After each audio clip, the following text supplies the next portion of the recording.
Hello and welcome to the 2024 EERC 6 Hours of Dubai. For the qualifying you're with me, Thomas Raschke. And for the race start, we'll be with Peter Schoenemann. Right now we are in the qualifying session for the GT3 cars. As of now we have the number 712 on provisional pole, followed by Balazs. But we still have 13 minutes to go till the end of the qualifying session.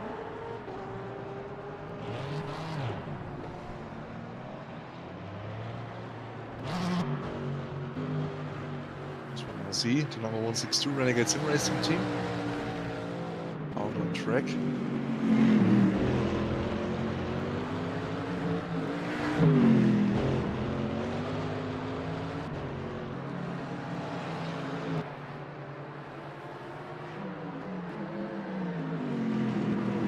Extra release sports Mercedes, one of the few Mercedes for this round.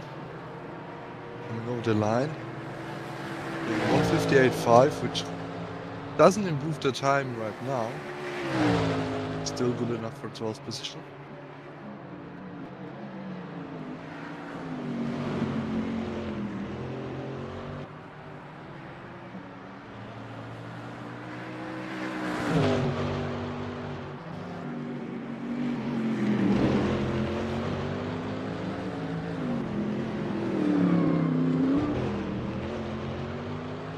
Mercedes 62 Renegade Sim Racing.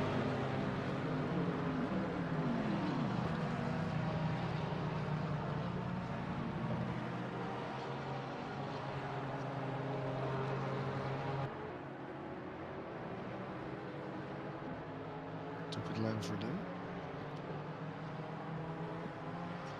So no one currently on the pit lane for this one. Going out again. Marcus Crawford. No personal best in the first sector. Let's see what they have in them. A bit over the track limits there, shouldn't be a huge problem.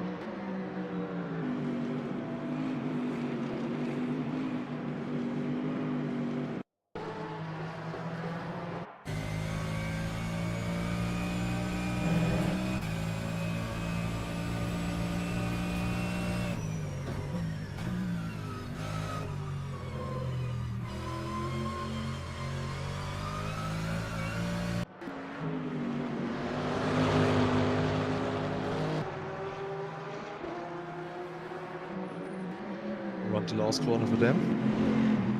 95. Got a banning in the lap already.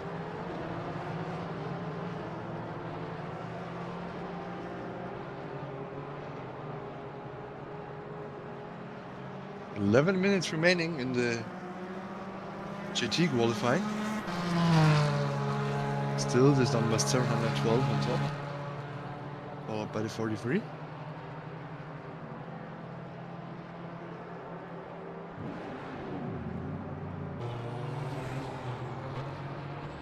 As well as in 93. Switching from the Bentley to the BMW for this round. Interesting choice.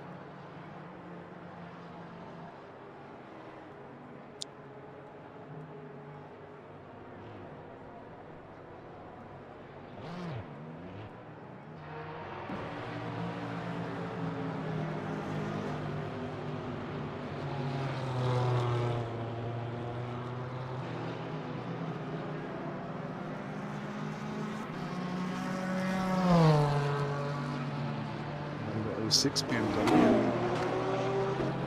Seems to be a default livery. Alex Carroll Davis in it.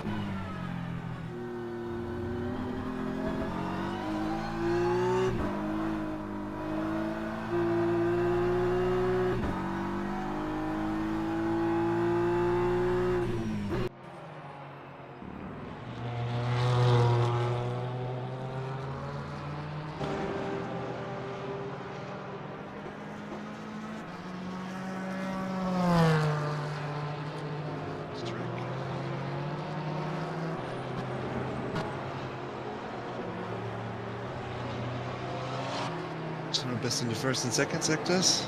Let's see what they can do. Daniel Röstling, the 87 McLaren. For the Bros Racing team, very wide there. Losing the car on entry.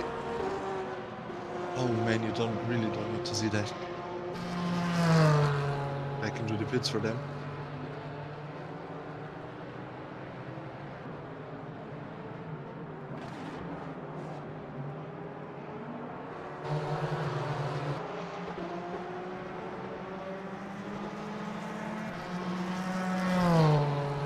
Outside, the number 343 Cyber Lynx BMW.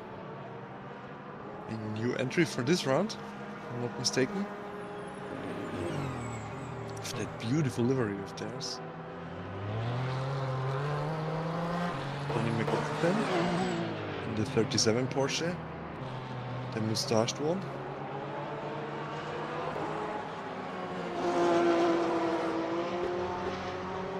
Personal best in the first sector. Should be able to come over the line anytime soon.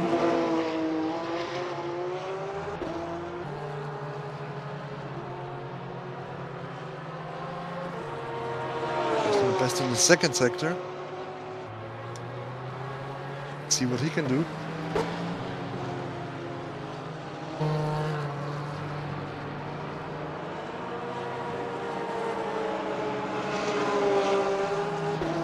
Down towards the last corner. As we switch to the Cyber Lynx car. We're line at 58.3, which is good enough for P14.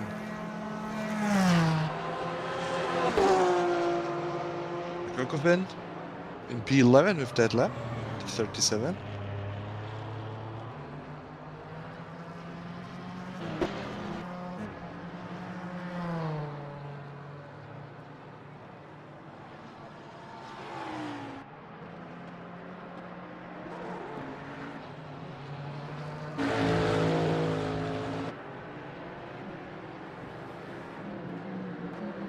Kiss, quickest in the second sector. Coming around the last corner now, towards the line. What is he able to do? Goes on pole with a 154.294. Provisional pole for him right now. Taking that spot from Daniel Meyer. Very quick lap.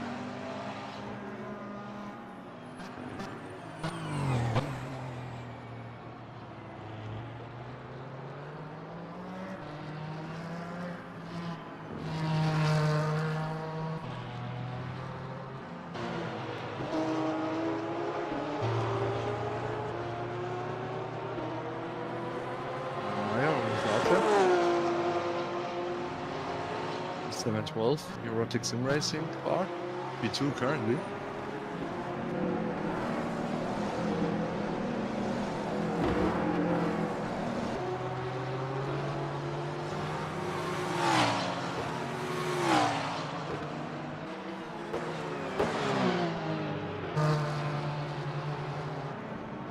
Fabian Balle, the Iris BMW, quickest in the first sector. Not by a lot, still quickest.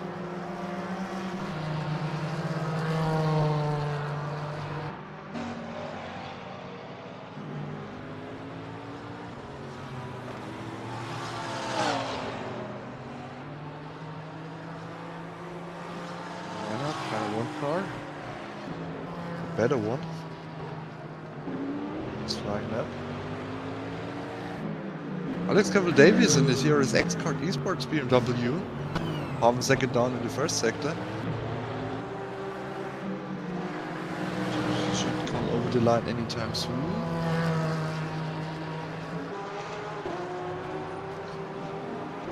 Daniel Röstling coming around the last bend. Start finish.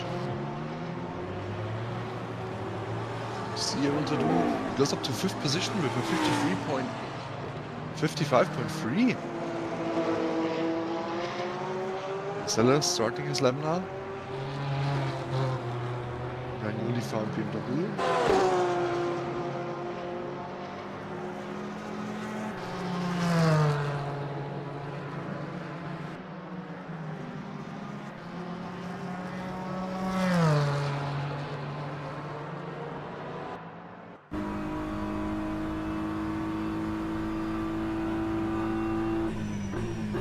our BMW.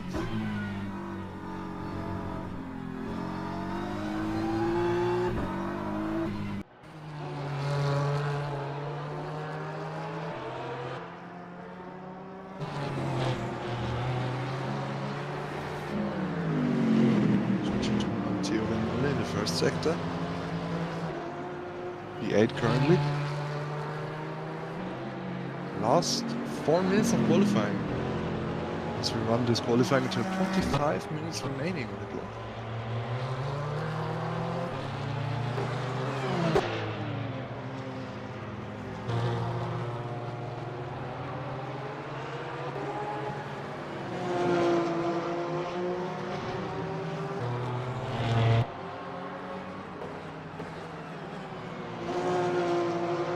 Maya quickest in the first sector.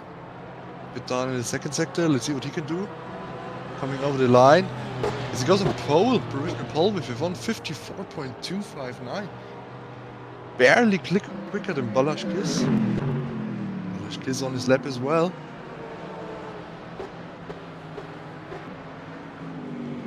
Attempts down in the first sector.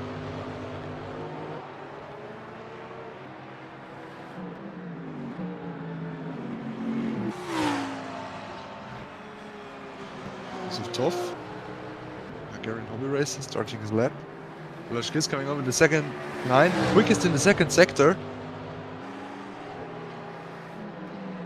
If he can hang on in the last sector, I think he might be on for that pole position right now. Oh, he outbrakes himself. He lost it. And I don't think there's enough time for him.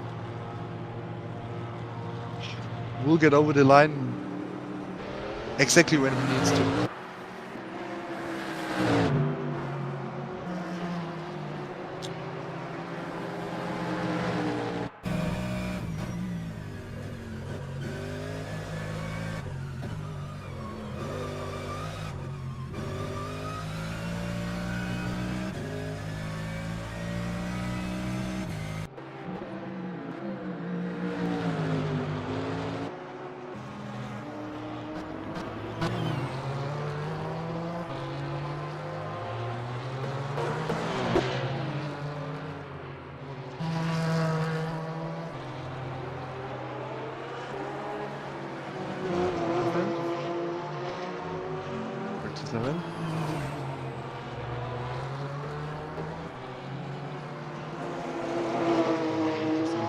Sector. Coming over the line for the second sector right now. Still not any improvement. Maybe he can find something in the last sector. On board with him, sliding through that corner.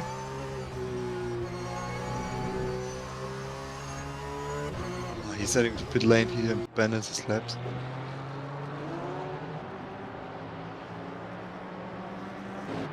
Seconds remaining in the session. Matteo Vanoli coming through the last corner now. No personal bests.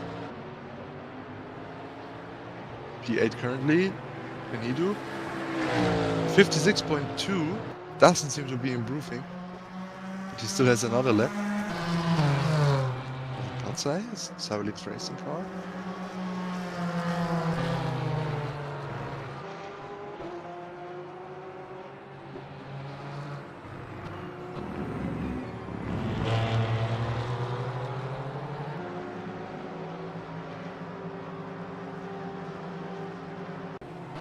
Qualifying session is now over. Flag for GT3 qualifying.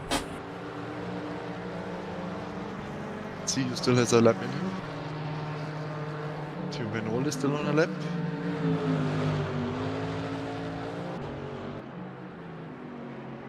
See what he can do. No improvement in the first sector.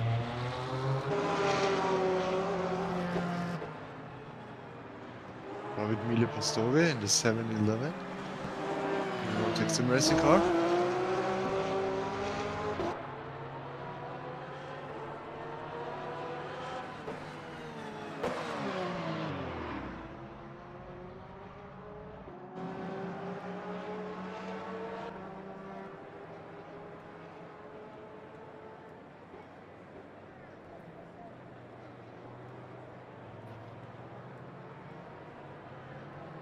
his lap. P14.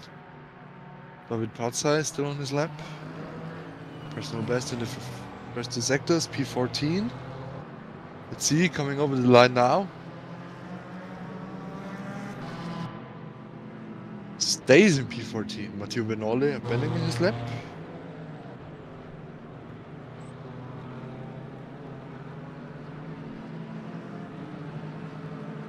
Bradley Sellers still on track. And Balázs Kiss still on track. Anything those two can do? Balázs Kiss is in the pits. Bradley Sellers coming over the line to go P6 at the end there. But that seals it. Daniel Meyer and the 712 crew on pole position in front of Balázs Kiss. Fabian Balle in third, followed by Daniel Ersling. Benjamin Reinhardt in fifth, followed by Bradley Sellers. Joseph Toff in seventh, followed by Matteo Benole. And the standings are wrong.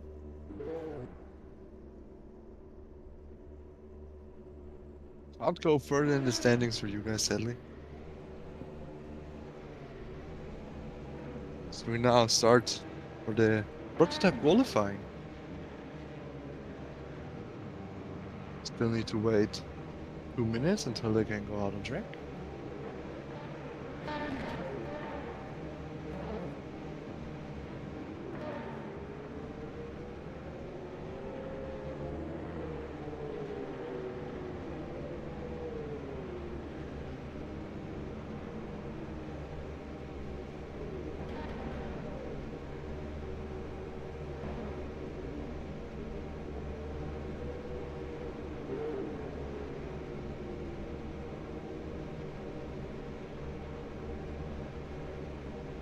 You see all the cars standing there in pit lane, wanting to get out.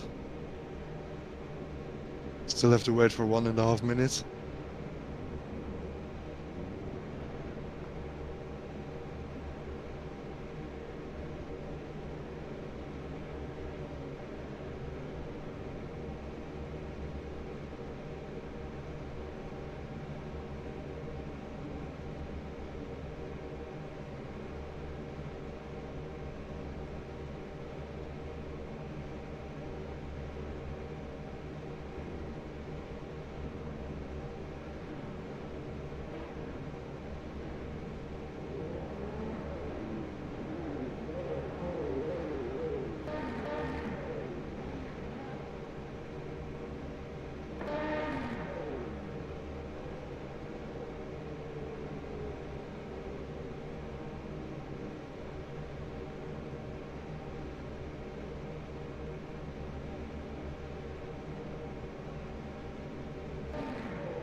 Seconds to the start.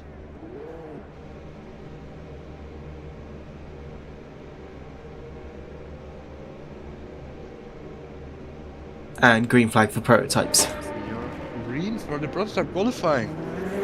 First car going out, LMP2. Probably quickly getting passed by his own hypercar.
session at number 40 racing car. Starting stage in qualifying. Not a lot happening.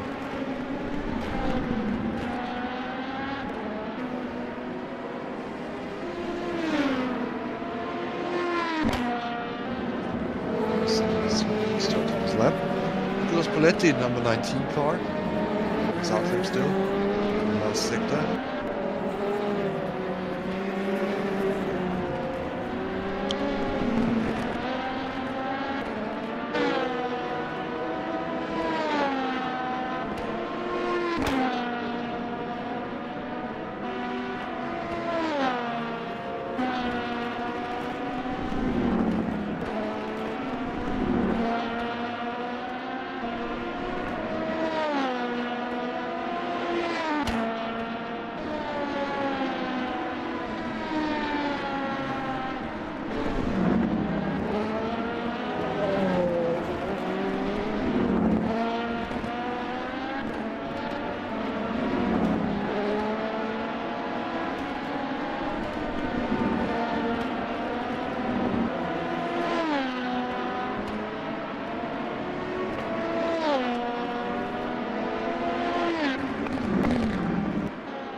Assist. This is in the 169, fastest in the first two sectors. And personal bests. You see a few times dropping. Norbert Brecker up to pole, followed by Chris Davis. Zielinski. Stenica. Zagona with Masunda in the 6th position.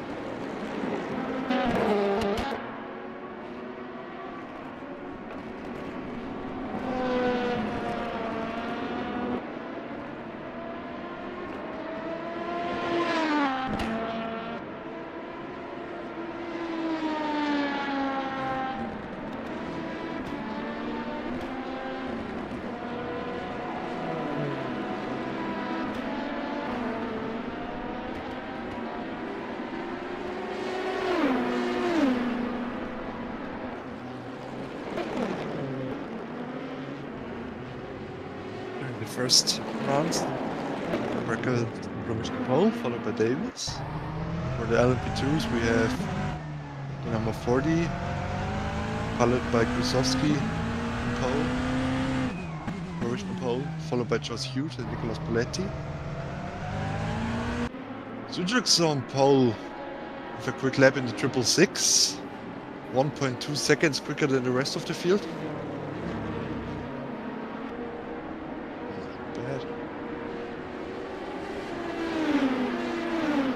Let's go over the line, doing another lap.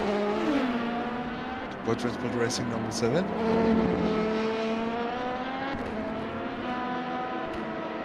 Alexander Maltsev in Cyberlinks Racing Oracle. Personal best in the first two sectors.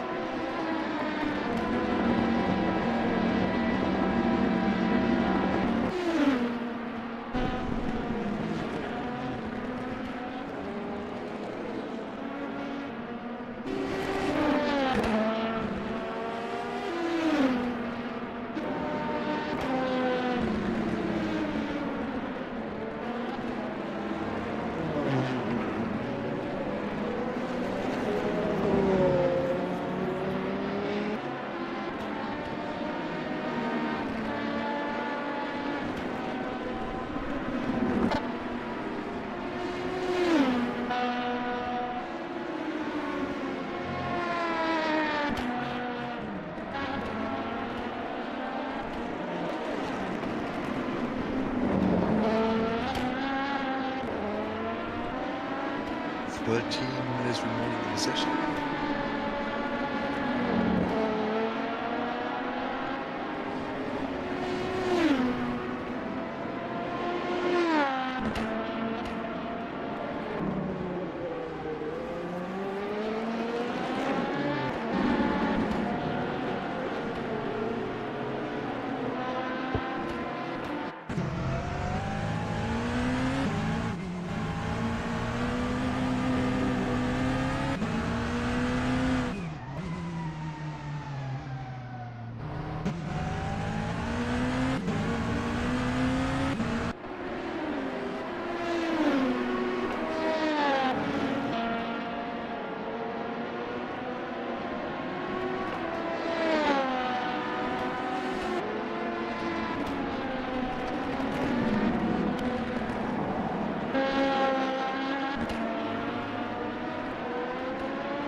minutes remaining in the session.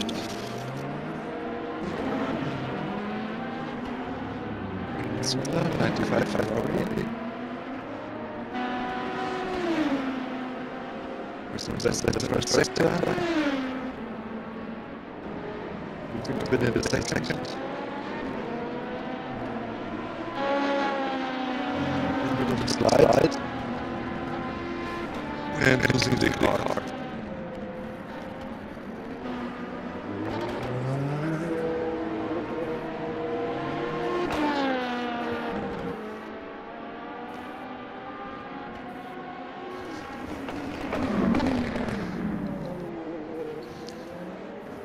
One Guerrero in the 45, Speedo Racing Oracle. Pitch black.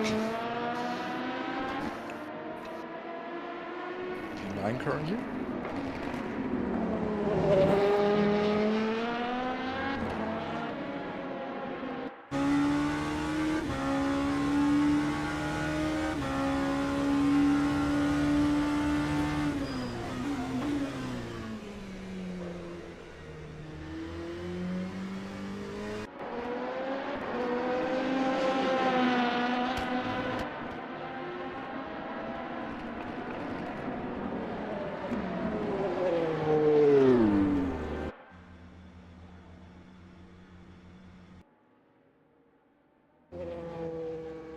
As now we are joined by our fellow commentator and the guy who will take you through the starting procedure, Peter Schuldemann.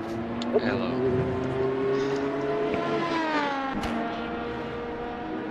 Finally not alone in here. Finally. How long am I supposed to commentate for? I hope it's not the full 4 hours. But okay, anyways, let's go. Is it still 10 minutes qualified, no? Still 10 minutes in the qualifying session. GT qualifying is over, and your good car P5 and your bad car P15. All good. Still top 15 for both cars. Wow.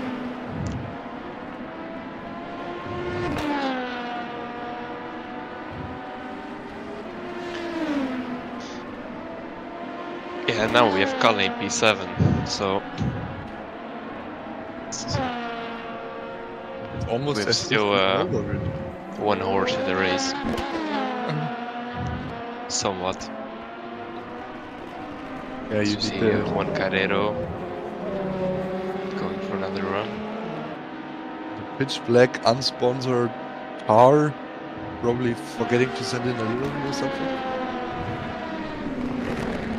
It has some red shade on it, doesn't it? Or is that the stream? Or maybe a reflection from the curbs. Yeah, maybe. But this car has a livery. What a livery it has, Henke und Stenneke, the 84.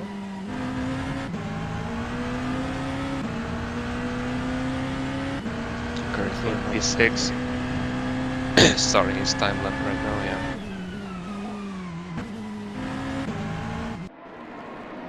I can't wait for the race.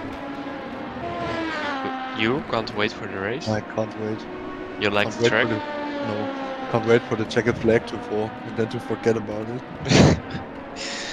Oh boy. I mean, the first 5 laps I did on here, I thought it was horrible. Now it's okay, I guess.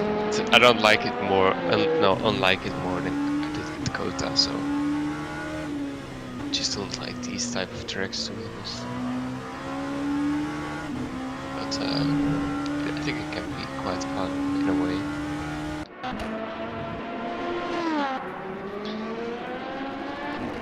As we see, still Roland Soeks in pole by quite a margin.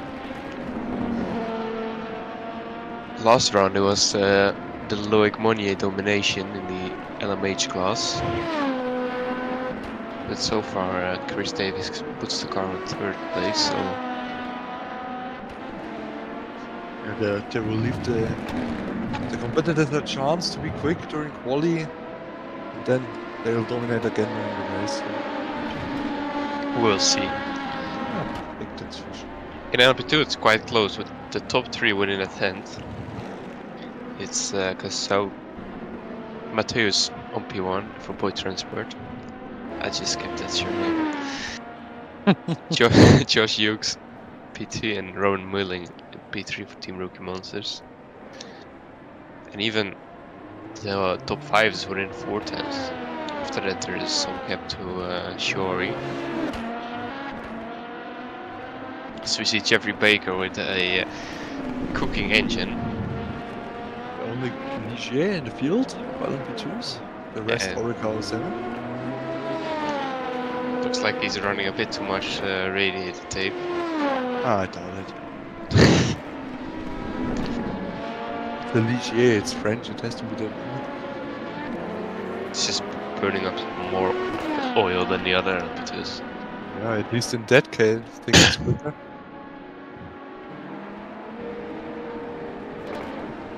Ryan Masumba, Mighty, still P9. No wonder.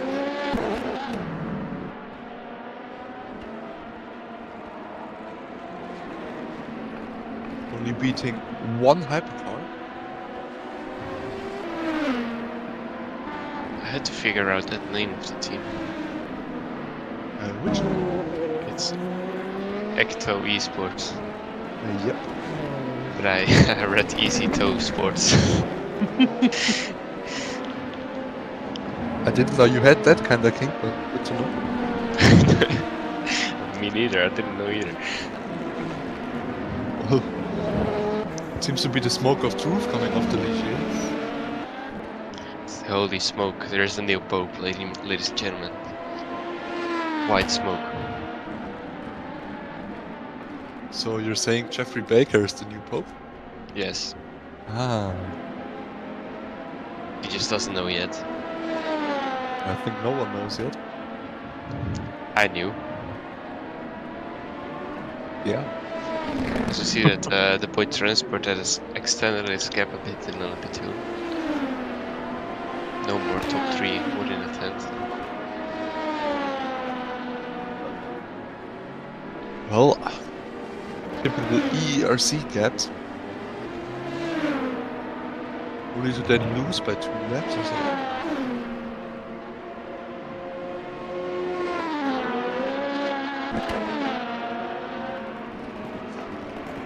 Out of the pits, number 32, Sierra's X-Card Esports Oregon.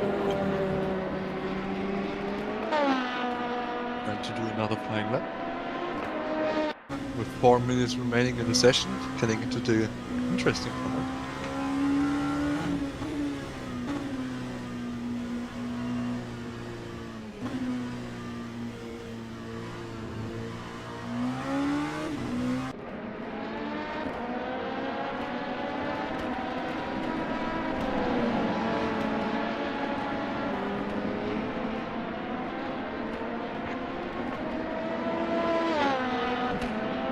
Do you think anyone can challenge those people for pole? I doubt it. You mean the number 40, the 666? Yes. Doesn't look like it yet, no. The 666 with the very interesting team name of Bud Spencer and Terrence Hill.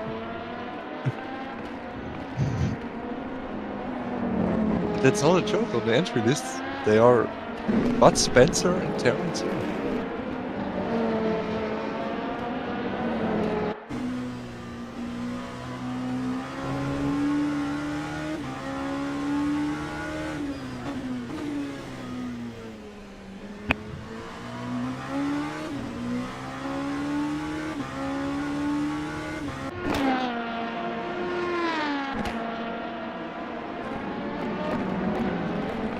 There's not a lot of people improving right now.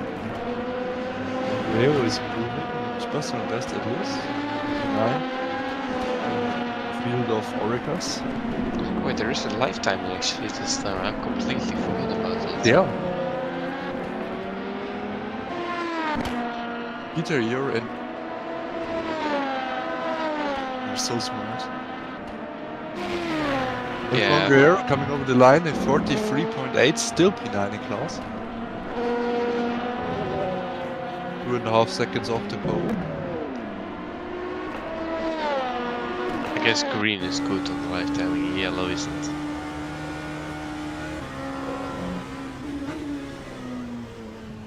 Probably, yeah. Then only the guy in pole just the personal best first sector from LP2. Yeah, Gusovsky. Yeah, okay, I got it now.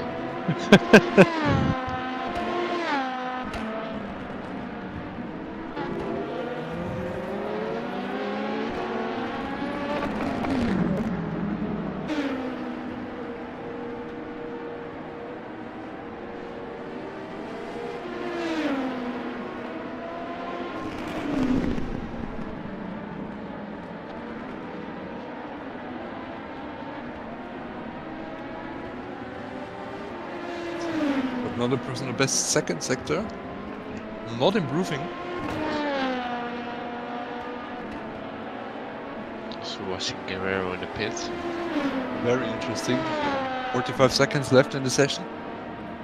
There are some people on laps, but they don't have two following sectors of improvement. Sofsky in the pits. Yeah. Let in the pits.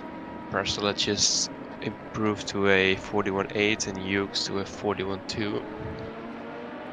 But not enough for pole. Robert Milling is still on a lap.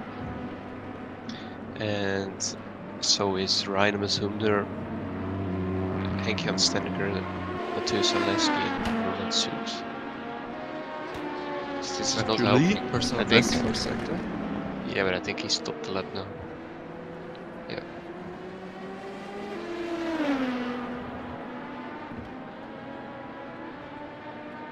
Rob Shorey improved to a 42.8. Merlin couldn't improve his lap.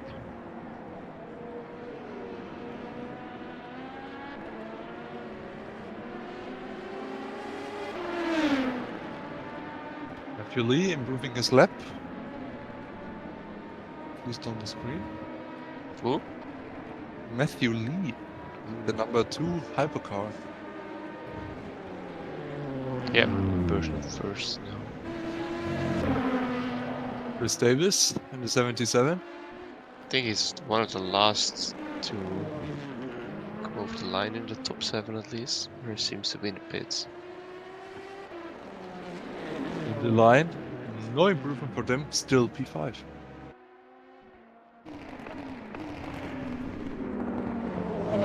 Still out there.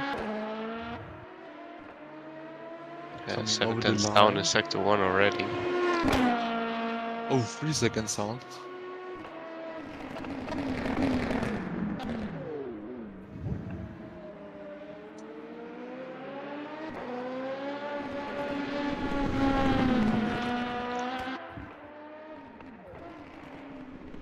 And into the pits.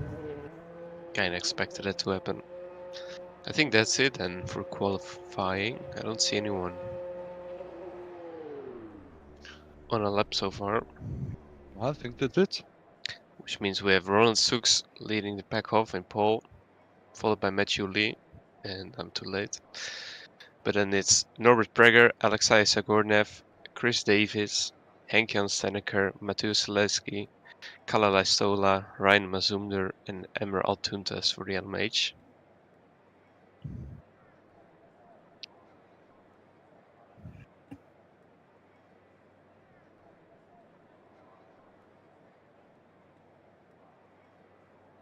Is it slowed down now? How did I?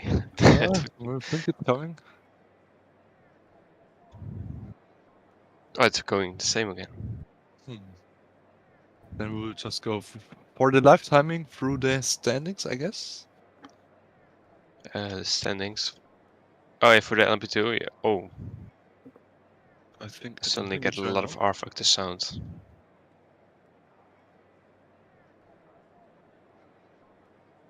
Okay, this is LMP2 then. It's Mateusz Kosowski on pole, in front of Josh Hughes, Robin Mueling, and Victor Bracelet on 4th. Nicolas Paletti in 5th. 6th we have Stavros Sarikas. 7th Rob Shorey. 8th Alexander Maltsev. 9th is Juan Guerrero. 10 is Victor Borlin. And 11 is Eric Bahar. In 12th it's Jeffrey Baker, and Marco Massa and Jake Johnson are the last two LMP2s on the grid.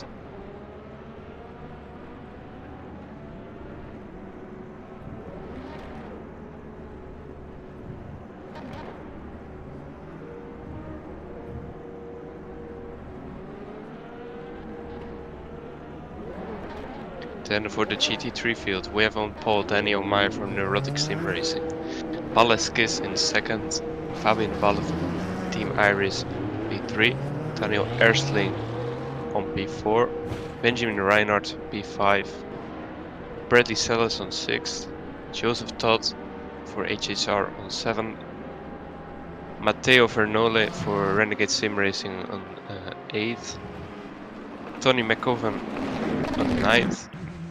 On 10th we have Alex Gaffel Davis. 10th is Frank Milan. 11th is David Mil Pastore. 13th is Marcus Crawford. 14th is David Bartci. And 15th running up the grid is Thomas Rushke, who just left the commentator booth to start the race.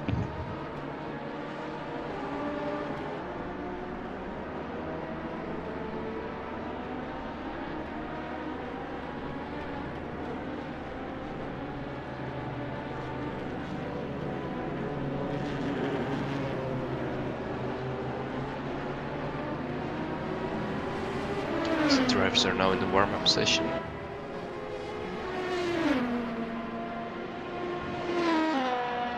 And I will take a small break and we'll be back when the race starts.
Just do one final whisper test just to make sure everyone can hear me.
Right, so warm-up might run a minute or so over, so we'll just go to the end of warm-up and let the game naturally move to race session.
Back everyone, with a little under 2 minutes to go in the warm-up session.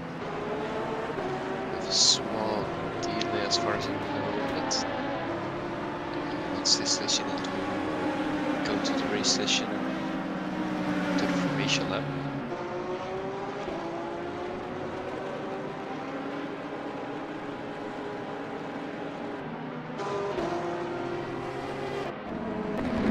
With 7 cars in the 10 cars in the LMH field today. And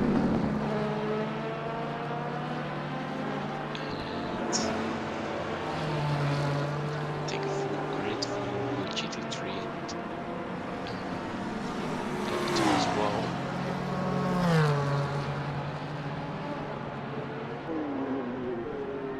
So it's gonna be very interesting in a way that we should have a lot of cars on this track, and it's still a track with a lot of corners where it's not easy to overtake slow class cars, but you have this big straight we're looking at right now. It's going to be a great opportunity for that.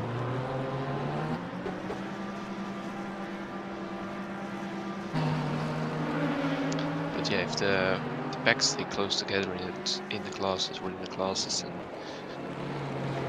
the GT3 traffic and also LMP2 traffic for the LMH is just going to be a really decisive factor in who's going to lead.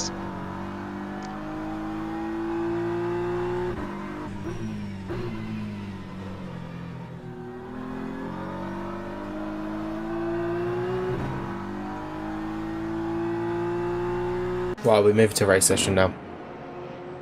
So we are gonna move to the race session now. Then we have I think it's a 2-minute countdown until the drivers can line up onto the grid. Make sure you get on the grid by the end of the countdown. You've got about 50 seconds. Apparently it's 50 seconds, I stand corrected. That's not a massive amount of time.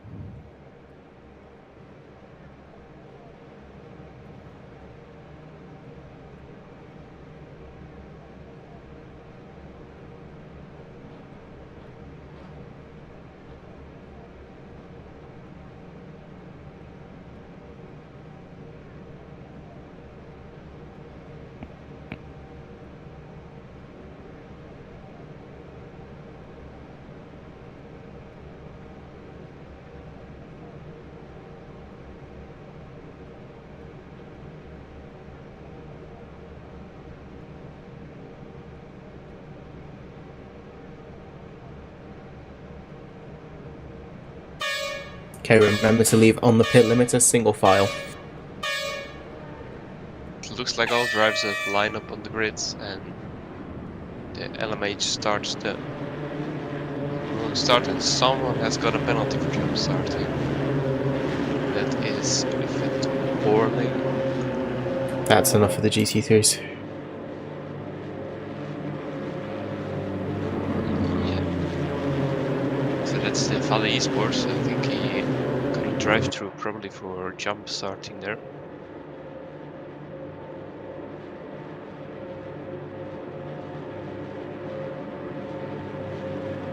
So Roland Sux is leading the back. The leader of the GT3 will leave a small gap towards the prototypes. And so does lead for the LP2, although that's gap might be a little bit smaller.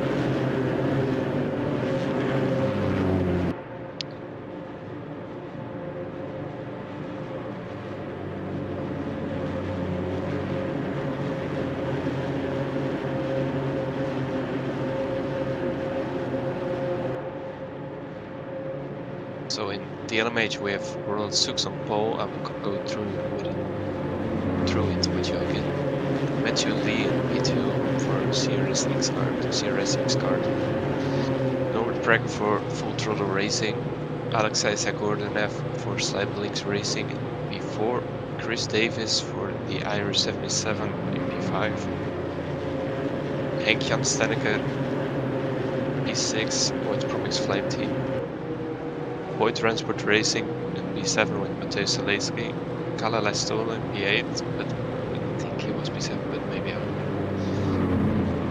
Because I think if someone is driving in front of someone else right now, you don't see that on the lifetime, but we'll see. Ryan Wazunder in P9 and Emerald Tunt is running out the LMH grid in P10. Then it's Mateusz Kozowski for Boy Transport Racing in P1 in the LMP2 class. Josh Hughes is in P2 for XRO Esports. Robin Mulling for Team Rookie Monsters in P3. Victor Brasselet for Online Sim Racers in P4. Nicolas Poletti also for Online Sim Racers in P5. Sarikas for GSR team in P6. And Shori in P7 for X-Card Esports. Alexander Maltsev for the other Cyberlinks car in P8, sorry. Juan Guerrero in P9. Victor Borling for Vale Esports in P10. As we see. Okay, so can the prototypes start lining up double file, LMH please? line up, so I'm running out of time here. Oh, they have a couple corners to go. Maybe I can do it. It's Bahar, Bahar in P11. And can the GTs just line up double file and drop back 2 or 3 seconds, please? And Jake Johnson in P14 for the LMP2. As you see, the car's going double file here now. Through the last couple of corners. And start closing the gaps as well in prototype. These gaps are too big.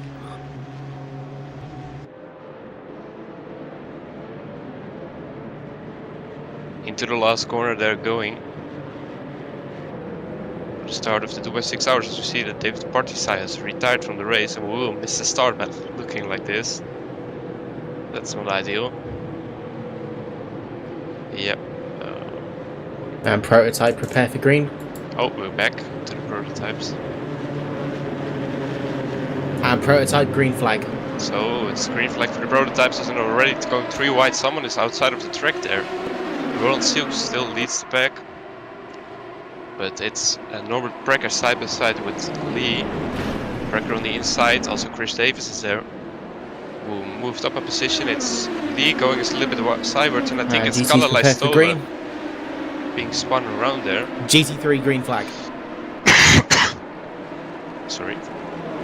And we have a GT3 green flag as well, but we completely missed that from the start. But that was quite a chaotic start for the LMH drivers here. There was someone sideways, I couldn't really see who it was. might have been Zaleski or just someone. Yeah, I think it's been Zaleski because he's at the back of the LMP2 field as well.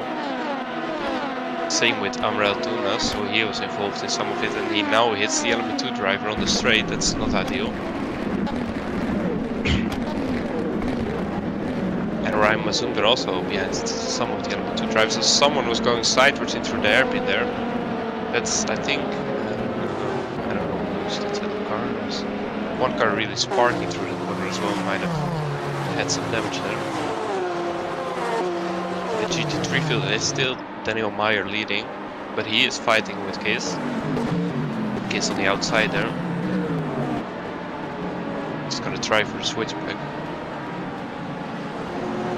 Taking different lines through this section.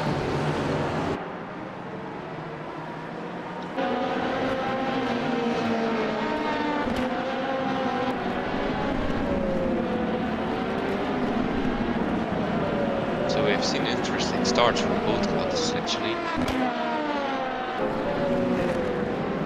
So this is the Erling Bahar who we saw going sideways, or it's almost sort of a reverse entry into that hairpin. Now in P12.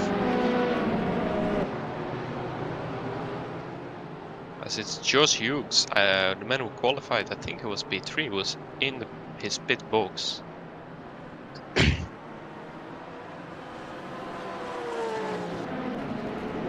Wonder what he's doing there.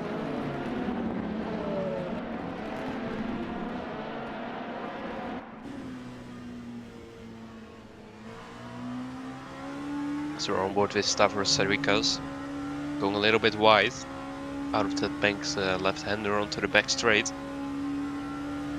It's a big and long straight, but he's not close enough to, I think, get even in suck. Bricks a lot later though, but then has someone on his inside. He was coming from nowhere.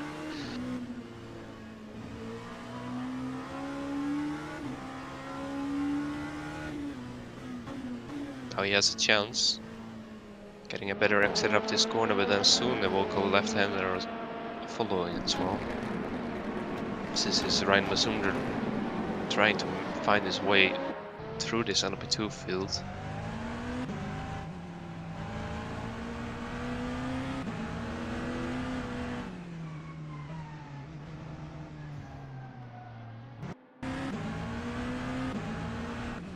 On board with Emerald Tuntas.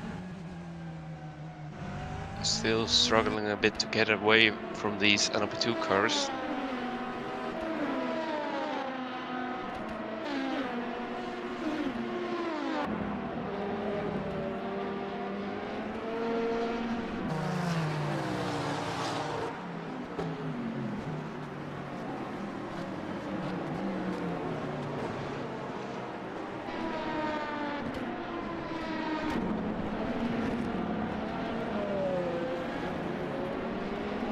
Short moment of a yellow sector 1, and there it is again.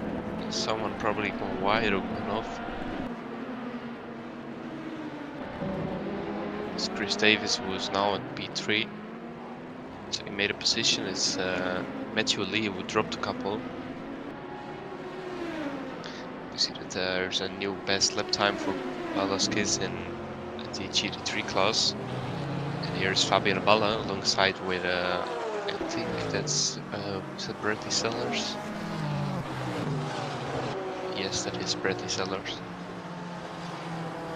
2 BMWs, so you would say eco engines for everyone.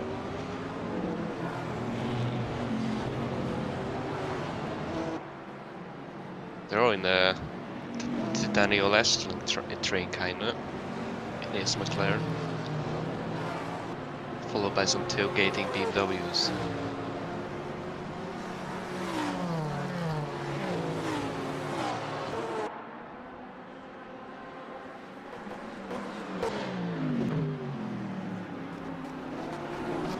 One long straight, but no one is close enough to make a move in the braking zone.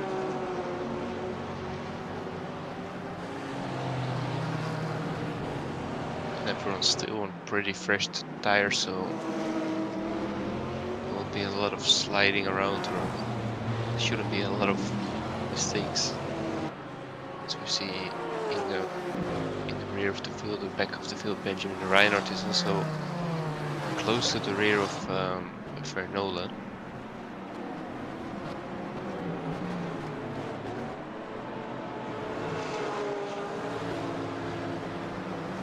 On to the last couple of corners of the track.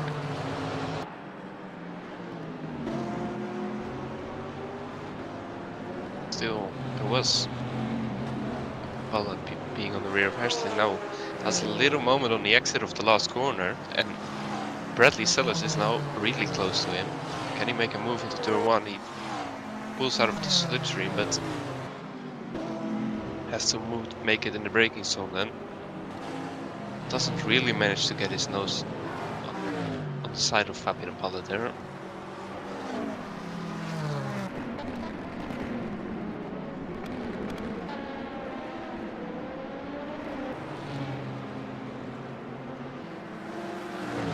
Really close between Chris Davis and that GT3 over there.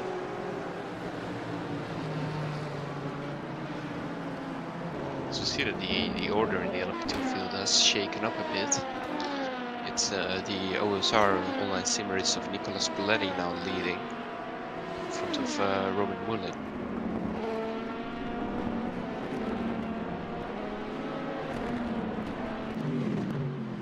This is GT3 field again, very close. Bradley Sellers has again catched up to Fabian Balla, and also the Mercedes of Daniel Ashley is no, that's not Vernola is now catching up.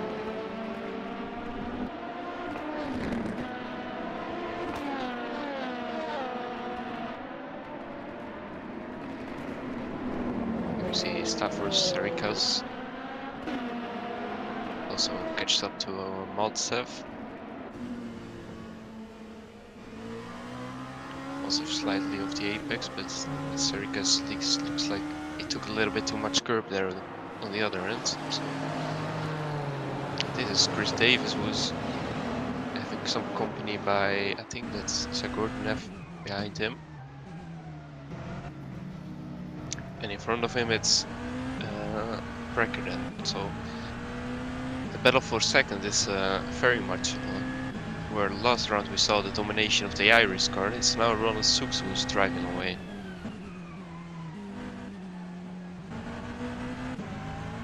On board with Davis through turn 2 and 3. High speed section of this track. We see already he has to manage with some GT3 traffic here. Gets stuck behind one actually, that's compromising his exit, and in the mirror you see Zagornev going for the insides, and here he's again compromised. He's getting boxed in kinda actually, but then the GT3 moves through the line. And yes, he gets overtaken there by Zagornev. You see how easy it is to, being from on the tail of Brecker, 2 GT3s later you are overtaken back and forth behind Zagornev.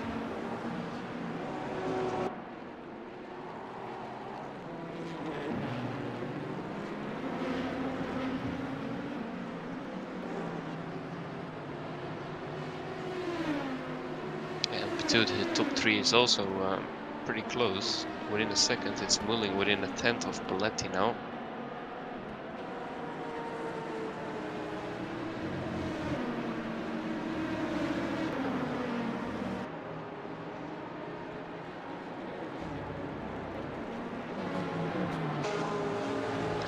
Here we have Fabian Balla, who's now back in the rear of Daniel Ashley. There we went for a brief moment to Mulling, the top 3 in the LMP2 class here, all in one shot. They also are about to get to the complete pack of GT3 field cars. GT3 field is still pretty close to each other, which only makes it hard to overtake them. Is that Mulling going for a move into the last corner, but can't make it stick. But that looked really close when the camera shots away from to Thomas Rushkin. It's Belletti still leading into turn 1.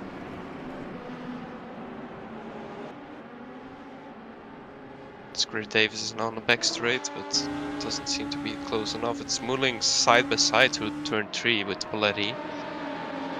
Looks like he got held up there.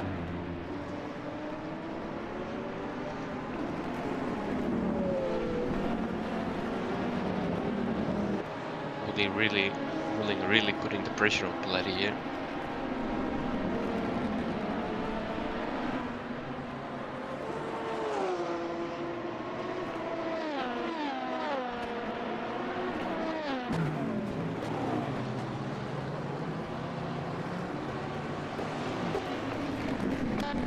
Long back straight into the hairpin. There's another GT3 for them to manage. If you look in front, you can see at least, I think, 7-8 more cars coming for them.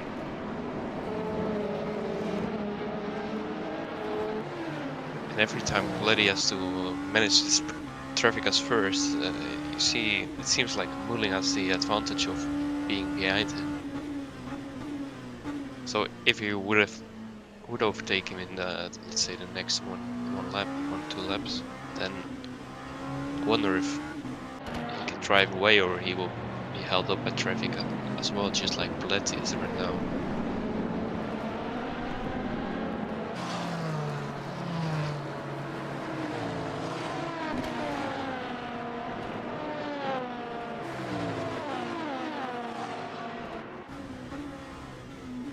To turn 1 again, behind the GT3 that's going a little bit sideways into there. That's scary. Around the outside of turn 3.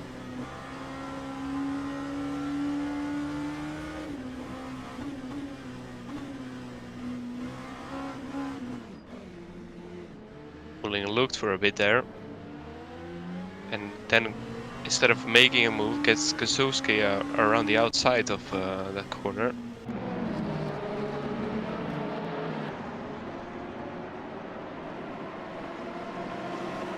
Who's now can have a run on Poletti, maybe going for the defending line. Point transport car around the outside, gonna do the switch back. Oh, Poletti has a big moment on the exit there, or mid corner snap actually more. But managed to keep the inside for the next left-hander. And now it's Gordon. No, it's Mulling who's now getting back in the battle again. This also let's catch up the rest of the LF2 field can interfere with this battle here.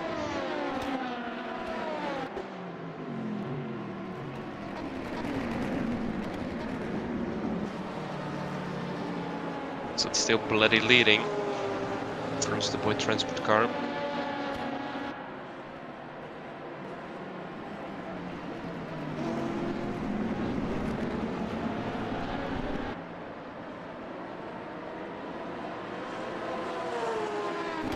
See, as soon as there is less GT3 traffic, you see the gaps get a little bit bigger.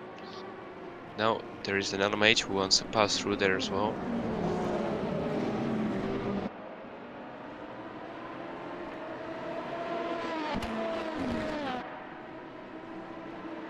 This seems to work in favor of Poletti. Gap is now 1.1.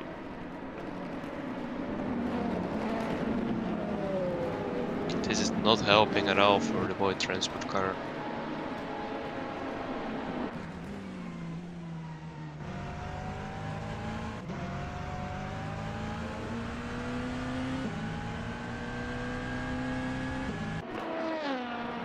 Well, it did make Mulling at least get a little bit closer to second there.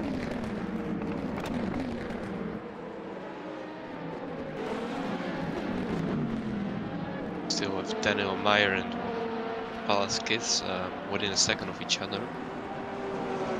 I think Kiss has the fastest lap of the race so far as well, so he might have the better pace of the two, but gotta be a little bit lucky with the traffic as well. And here we see Palas still also within a second of Daniel Ashley. So there are still some battles going on in the GT3 field. Some people maybe are a bit out of position on the grids.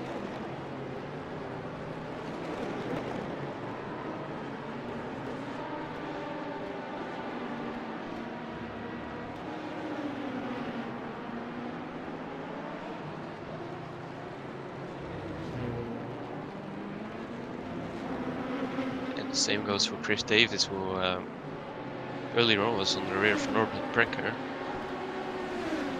Then lost the place to Zagornev into the traffic, and now is yet to find his way past him again.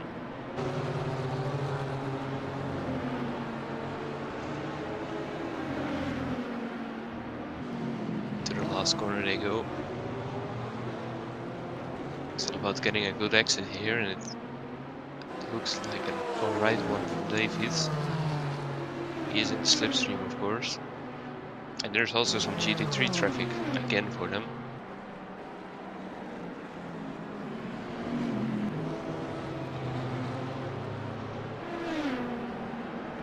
Oh, this definitely held up Zagornev. Brecker getting closer and no, Dave's getting closer and closer. Keep mixing up names here.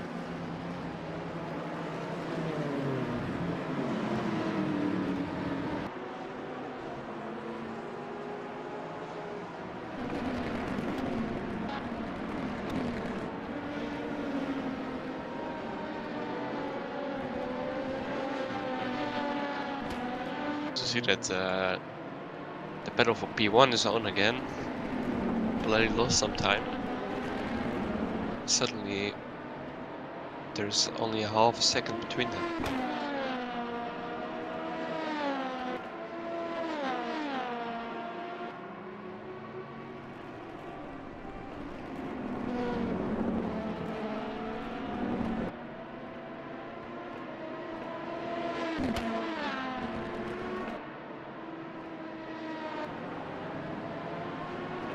It's Malta and Sorikas battling it out on the start-finish straight. Sorikas looking for the inside, but thinks the better of it.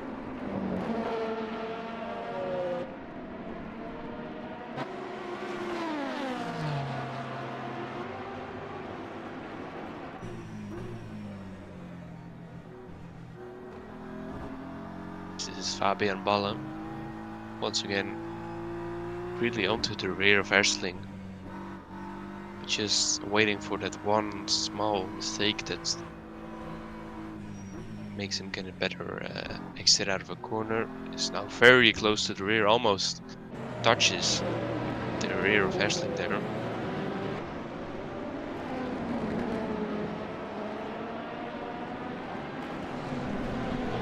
Balle now is driving on his inside, and it's not what you want through the corner. Makes the line a little bit compromised.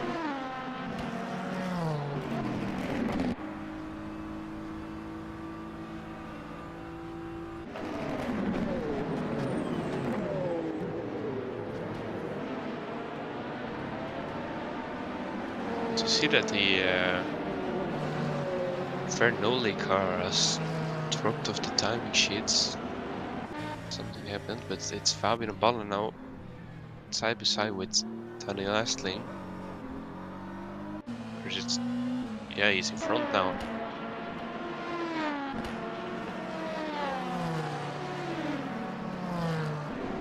Estling now looking for the inside. In the traffic it looked like Estling was held up a bit and Balle could make the pass after being on the still for quite a while already. Since the start, pretty much.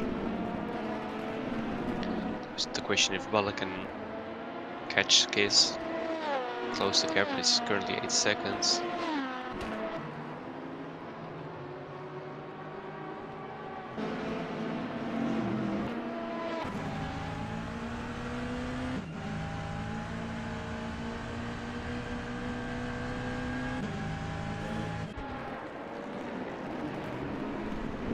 So see, Chris Davis has dropped down a bit from Zagornev.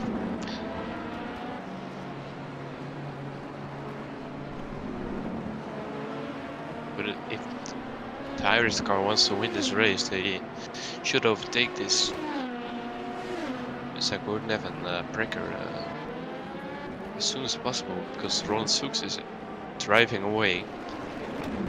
Last lap 2 seconds quicker than Brecker behind. Here we are with Paletti, and Paletti hasn't managed to drive away yet. It's still Kozowski within half a second, pretty much.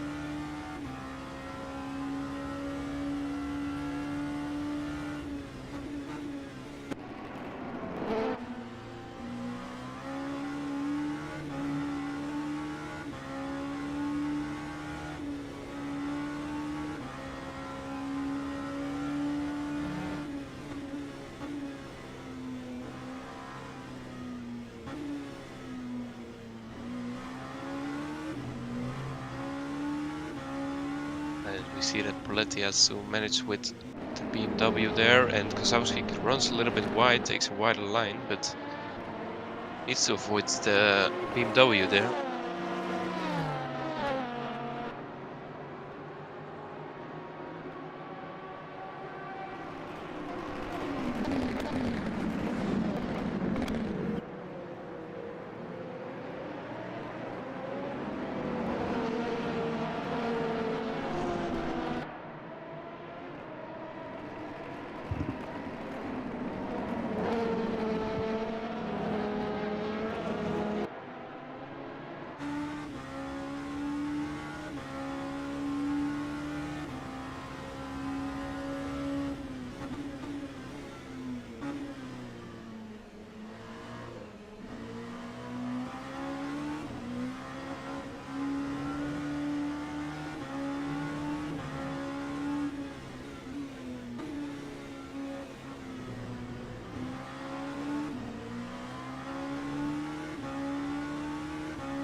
Still within half a second here of the leader of LMP2. Bloody slightly missing the apex there.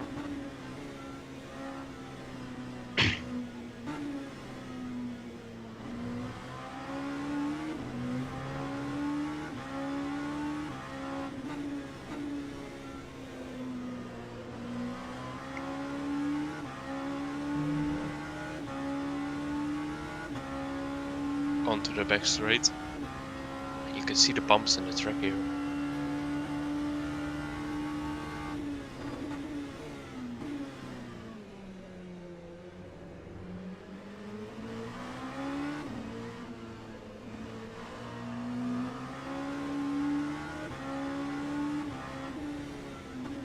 Managing the traffic again, and you see this is like a 200 kph traffic jam.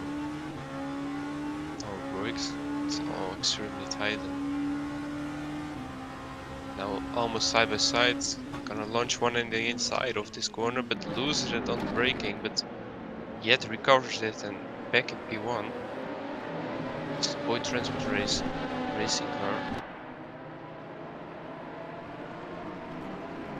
Bloody flashing that GT3, I think.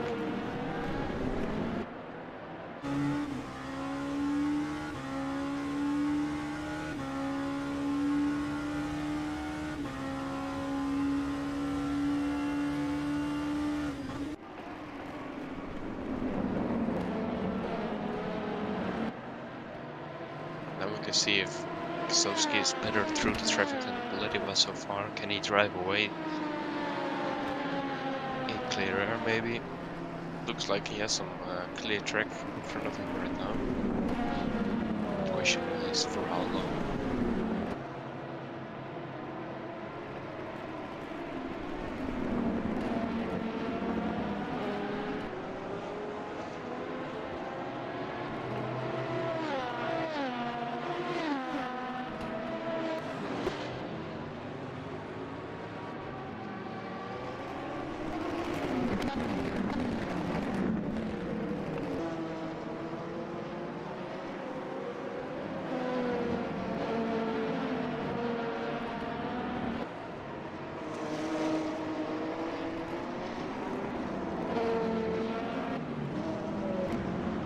We have the first penalty given away, and it was for the overtake of Alex Isagornev on Chris Davis. And Now he also overtook Brecker, but he got a drive-through penalty for leaving the track and gaining an advantage. So soon he has to get a penalty, as we see Kalalai Stola in a battle with Matthew Lee. This is Thomas Raschke on the outside of the track.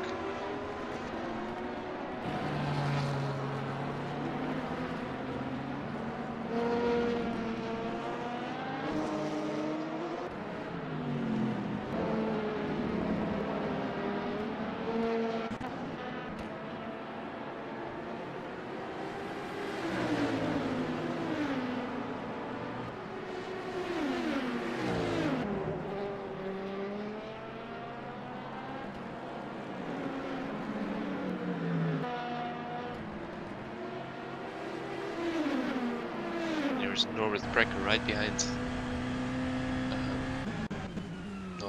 Right in front of, no, right behind Segurnev.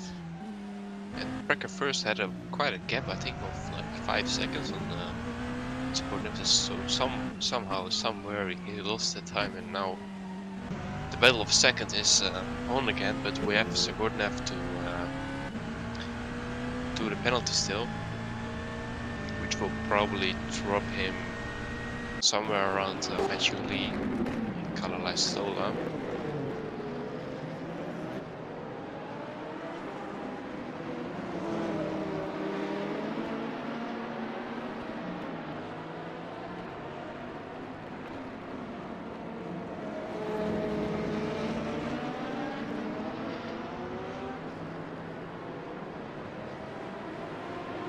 Brecker is going for the inside. No, that's still Segurnev, never mind. Brecker also going past the LMP2. Davies gets stuck a little bit. Segurnev not yet going for the penalty.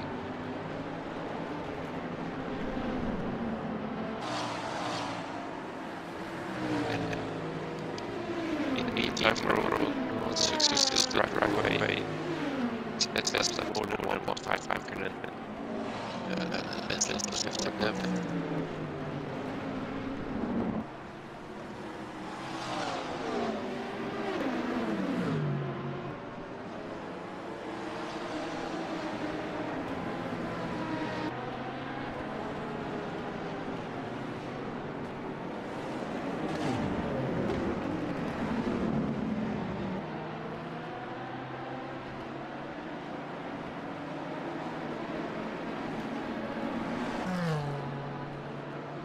To the back straight they come.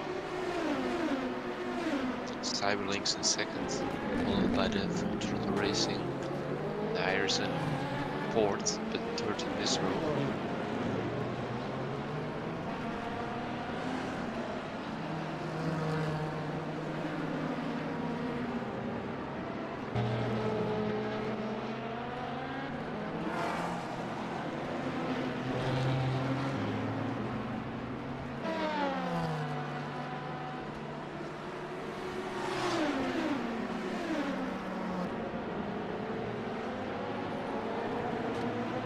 There's a yellow in sector 1.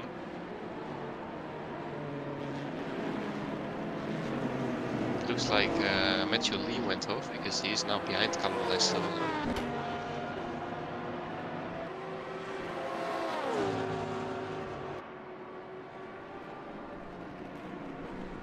This is Daniel Meyer with Balasquez.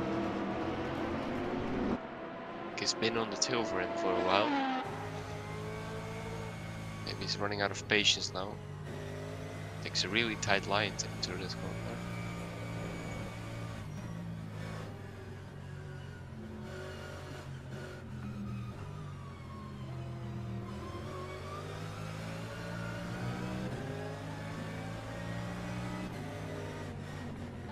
There we see the leader of the LMP2. Two battles of the lead on screen here.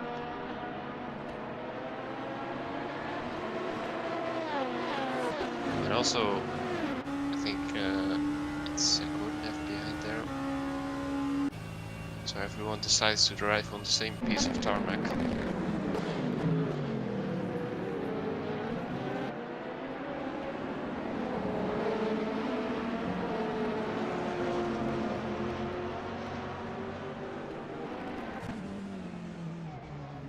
this is on board with Zagornev, and yes, like, it looks like that's Precker on his outside.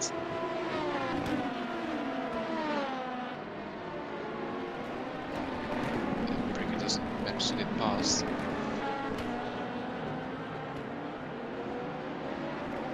This is creating a gap in between Poletti and... Oh, it's Zagornev going for the drive-through now. Let's see where he comes out of the pits. But yeah, this is open up the gap between Poletti and Kozowski and Mulling.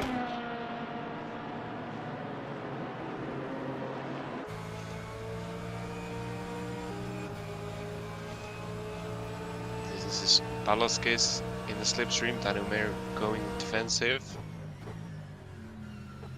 for neurotic sim racing.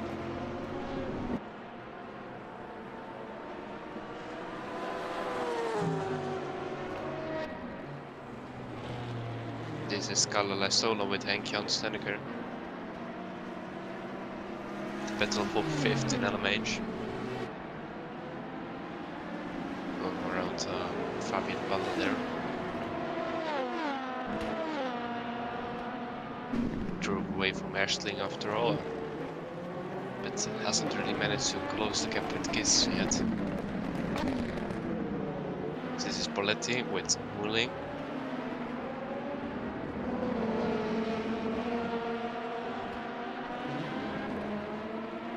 It looks like Mulling has the better car at the end of the stint here. Poletti has to head off Kozowski, who's really driving away. Gap of 6.6 seconds now. The end of the stint of the LP2 is approaching. So here we have the leaders in GT3. And the battle in 5th place with LMH overtaking them.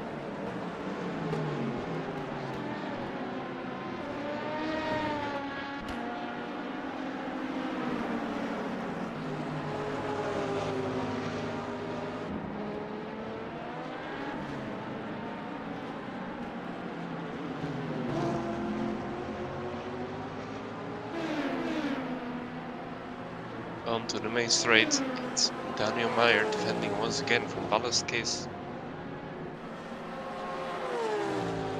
This time he looks to be a little bit too far to make a move.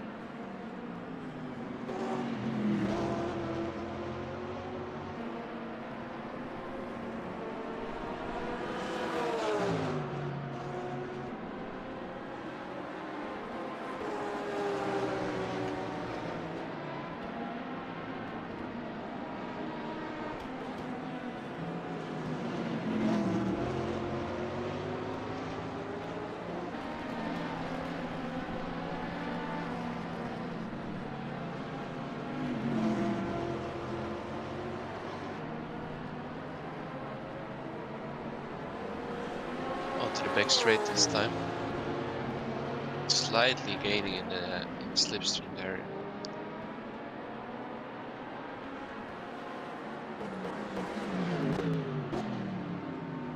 Taking a little bit of a wide line into the corner, but looks like has a better exit. And Velasquez going for the inside there. The door was always gonna close.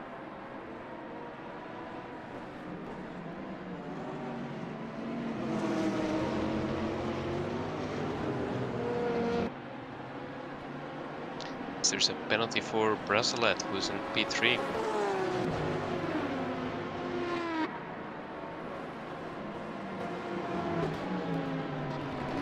He had caused a collision with the team rookie Monster 37.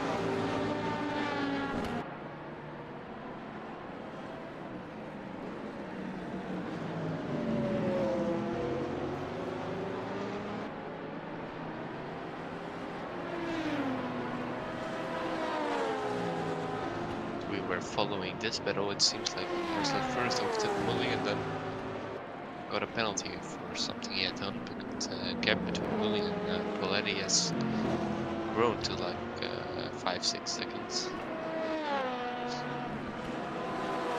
The gap that never seems to grow is this one between Daniel Meyer and Palaskis.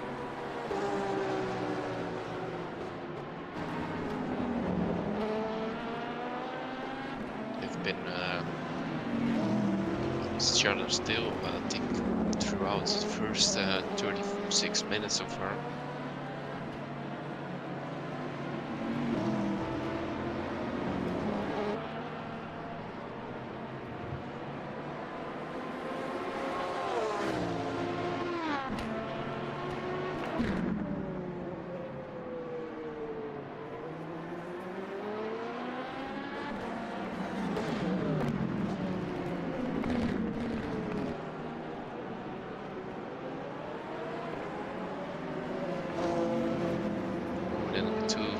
Holding up Kiss massively there.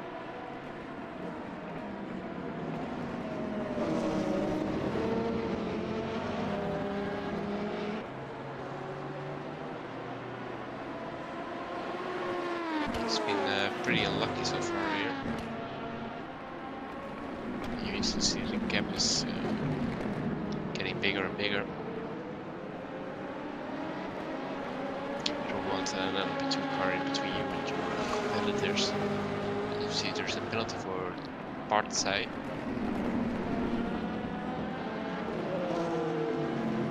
Car who's currently last in the GT3 field.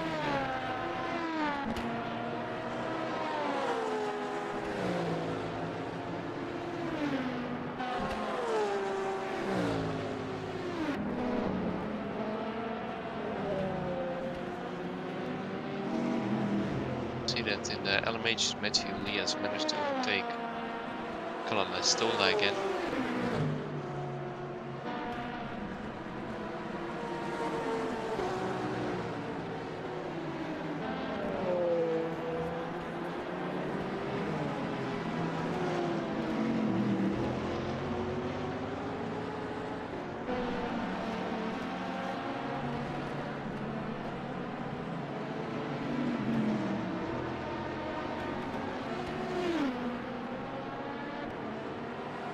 See that Velasquez is after there were some LP2s between him and Daniel Meyer.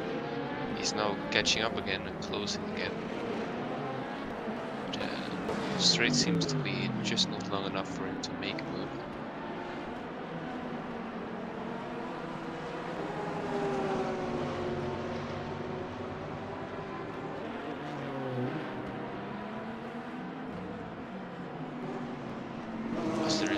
Another penalty in GT3, it's now for Milan.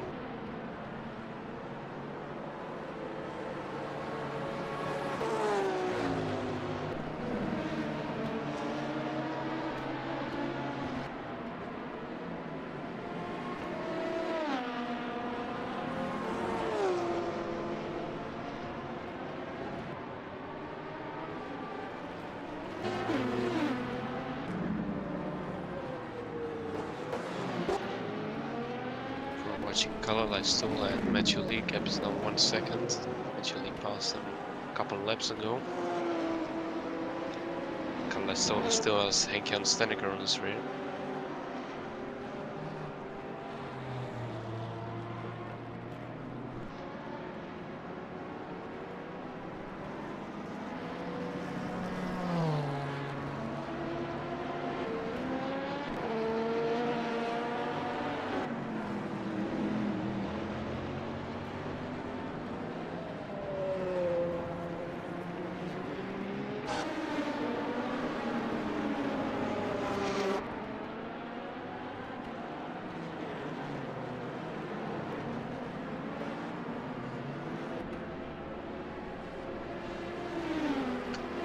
Henk-Jan Stenneker and Kalala Stola now go on the main straight.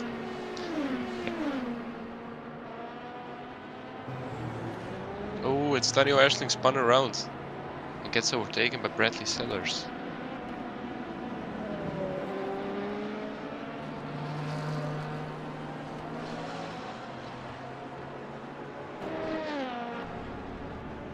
So it is Spalletti goes to the pits.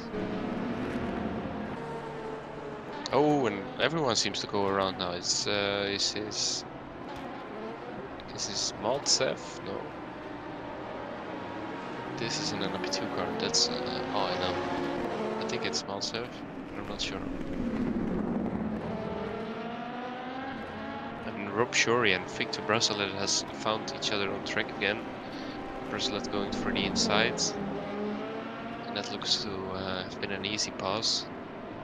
Now they have the big straight though, so if Shorey can get into the slipstream, that he did this on purpose. That should have been would have been a high IQ move. Gotta outbrake him here then though. Doesn't do that.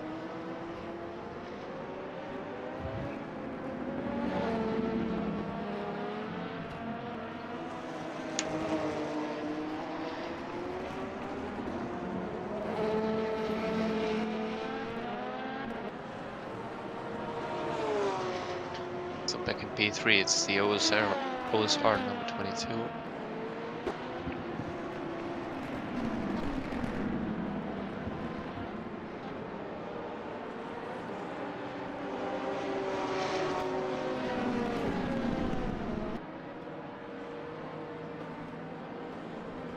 So now both head into the pits.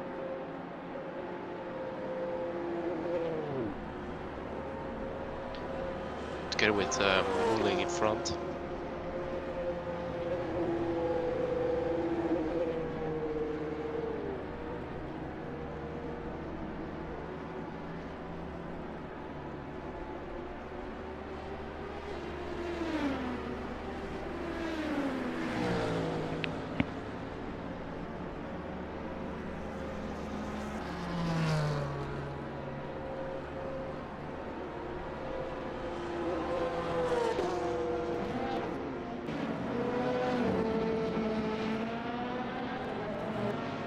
Looks like the whole LMP2 field is gonna get into the pits apart from Kozowski.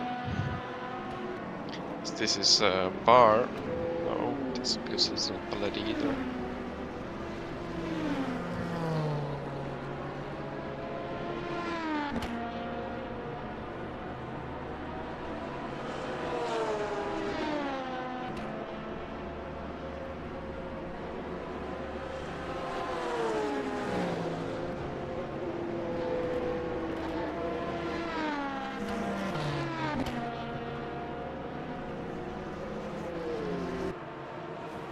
Oh, is that Marco Massa? It's the 81. Yes, that's a fire.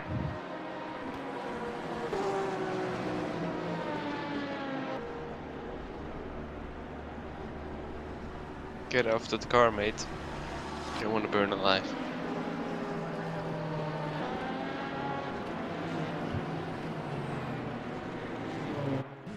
Yes, and that's the end of the race for Marco Massa, unfortunately. He was extending his stint by a lap, and then... Oh, this is Henk-Jan Stenneker almost doing a Lance Stroll into the rear of Kalalaystola. As we see that Kozowski is now also entering the pits. And I think it's a penalty for someone.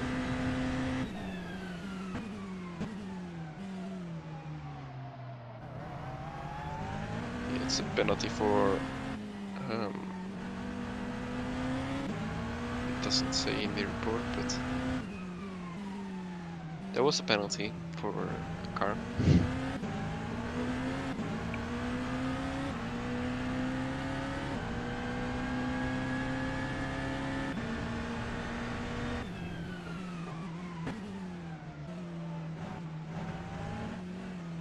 On board with Henke and Stenneker again, passing the leader of the GT3. Trying to find his way past Kalalaystola.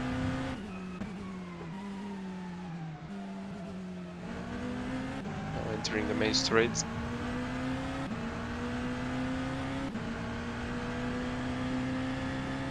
It seems to be a little bit too far still.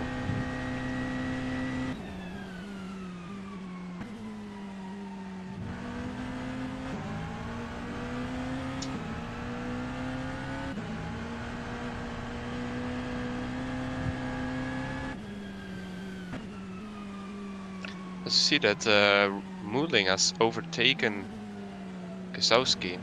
Oh, and this is Stenneker. I think that was contact there.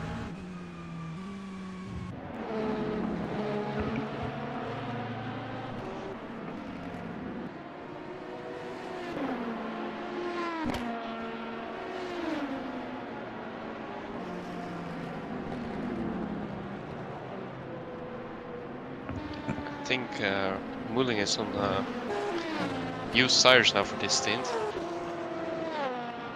Otherwise I wouldn't know how he gained 20 seconds on, or like 40 seconds on Kozlowski.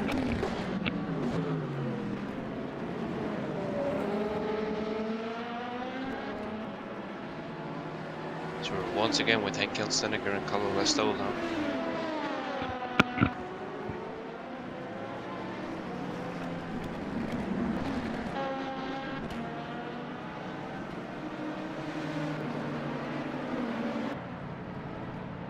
This is Marcus Crawford in the pits, I think. Stenneker and Lestow once again back on the main straight. Stenneker going a little bit wide through the last corner.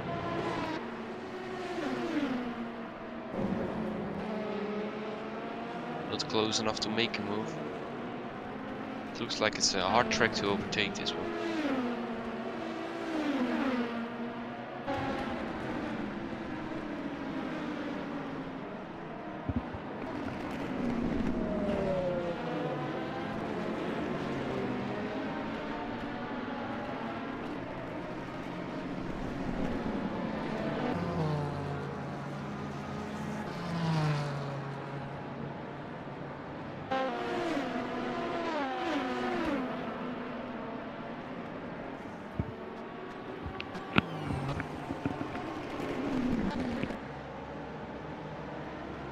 We have the leader of the race in the pits, it's Ronald Soos. And I think that's a bit early for LMH cars to be in the pits, but we will see. Maybe they have short stints here. We see Chris Davis in the pits as well, so maybe I'm wrong. Brecker seems to have extended it.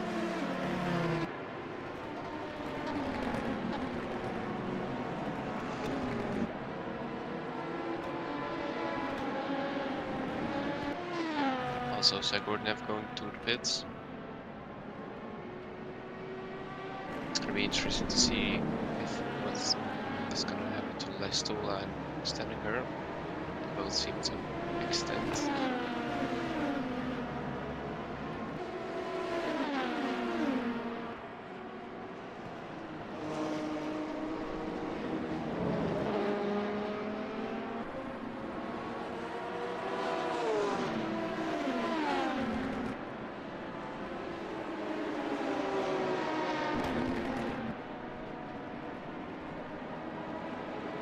There's another penalty for Brusselet.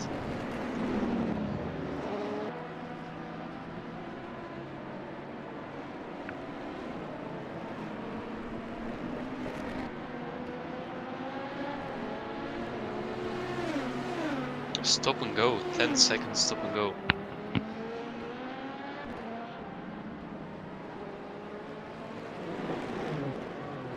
For a collision with one of the rookie monsters.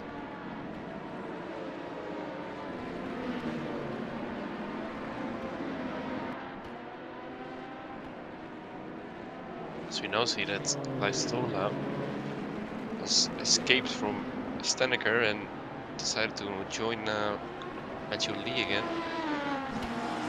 And Norbert Brecker is entering the pits. So Brecker could extend with one lap in the first stint. If you can do that after every stint, that means you will have 6 laps more at the end of the race. But this is Stavros Sarikas going extremely wide through the last. No, this is one of the corners. So you see that Leistola is now in the pits. Matthew Lee and Stenneker are extending with another lap.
The only gap or battle that still are going on is Sarika's, who's winning 3/10 for Shuri, and obviously it's Kiss within half a second of Meyer.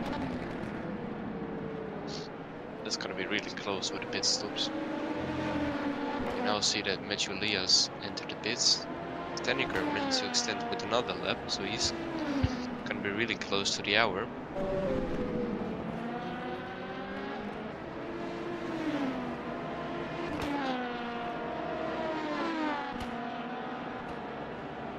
This is Borland for P11 behind Juan Guerrero. It's a small loop, but decides to the better of it.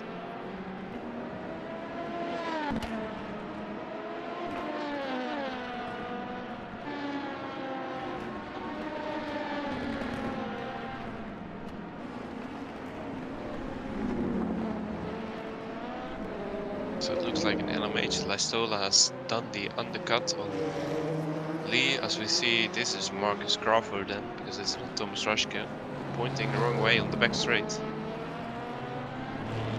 And he's hoping he makes the right decision. Wait, is that the back straight here? Because this is the back straight, he's not here. He was pointing the wrong way somewhere at least.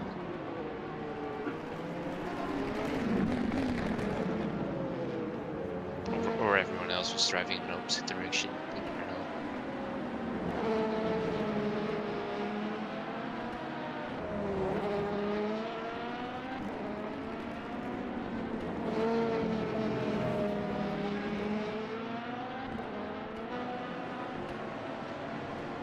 So you see that Henk-Jan Staniker is now also in the pits. Finally.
Back again with a penalty.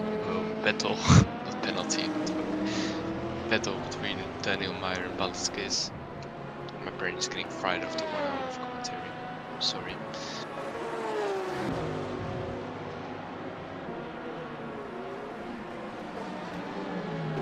the everlasting battle between these two guys. I wonder how it's gonna end up in a bit.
Velasquez and Daniel now really close to each other.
Velasquez now really close to the rear of Daniel Meyer, who seems to be a little bit more sliding with the rear of his Porsche than that Daniel Meyer is with his Mercedes. Oh, Velasquez is with his Mercedes.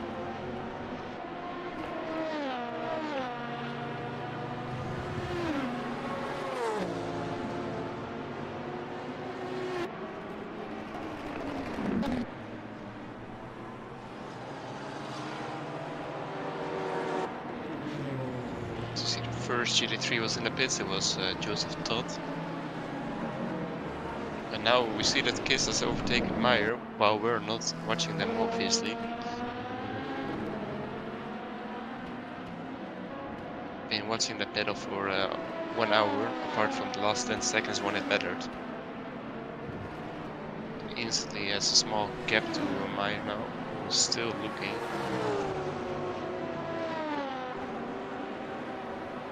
First hour completed of this race.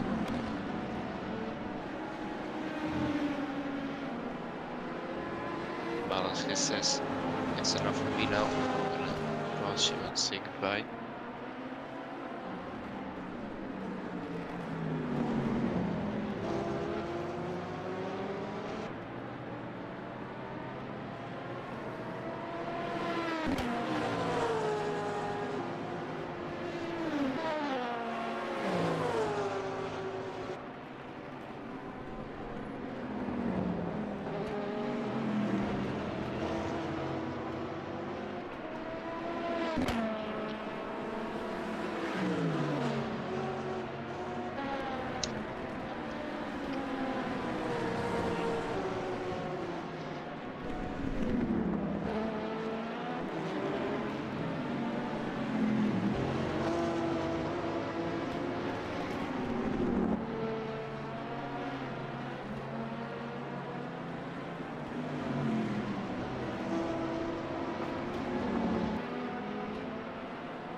see Fabian Balmes in the pits.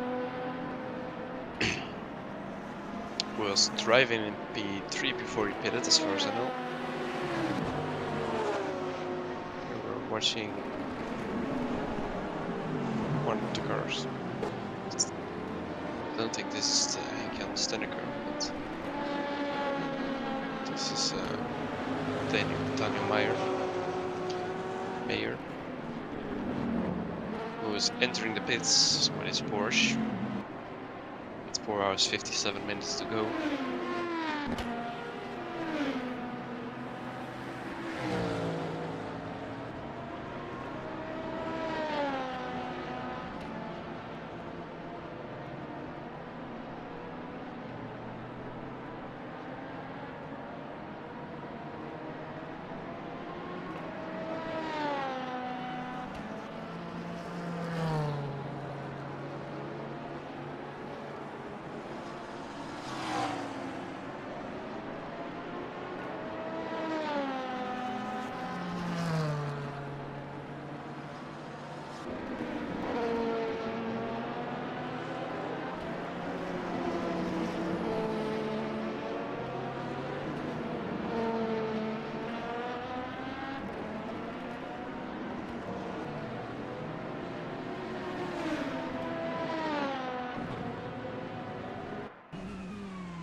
To see that together with Meyer, it's now also Fernol in the pits.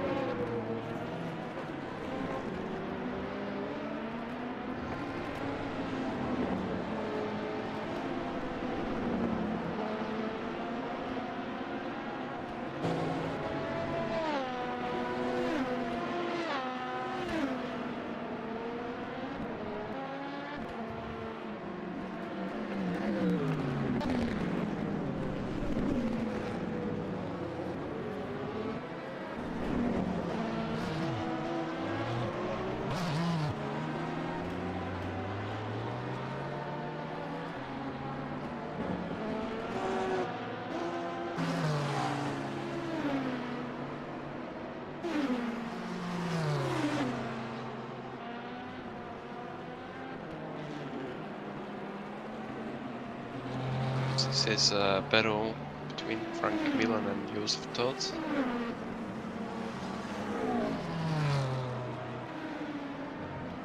So we now see that Benjamin Reinhardt and Bradley Seller are also in the pits after their first pit stop in this race. So they managed to do an overcut on the leaders, or well, on Meyer. Kiss and Earthling are yet to pit. As far as I know.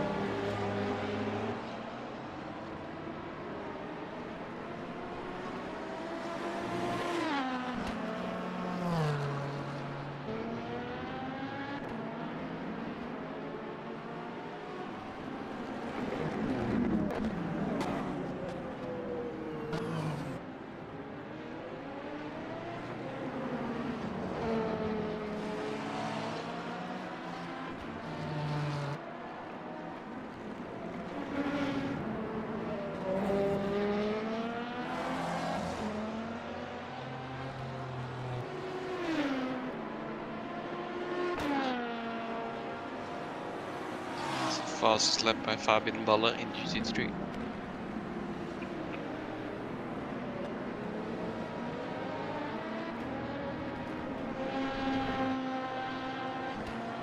Small yellow is sector 2.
watching the leader, who was 55 seconds away from P2. It's Ronald Sooks for Bud Spence and Terence Hill.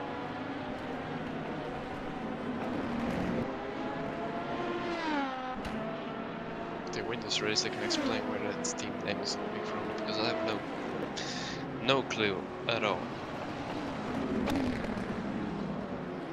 It's still Robin Mueling leading in the LB2 as well, although his gap went from 20 to 5 seconds. I think he double stinted his tires a bit because he had an insane undercut on Kosowski. And in GT3 it's Kiss 34 seconds ahead of Versling leading. So we see that Musa has set the fastest lap in the race for LMP2.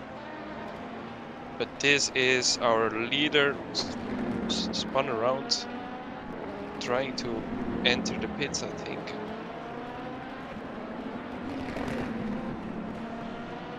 Where is he driving? Yes, it looked like it was pit lane. It was pit lane.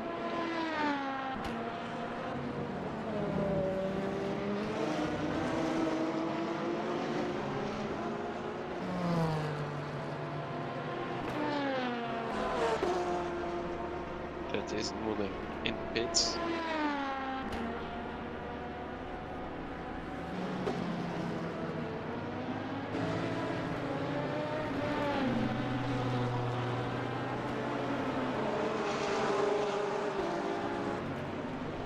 So we're watching Tony McGovern, who's yet to pit in GT3.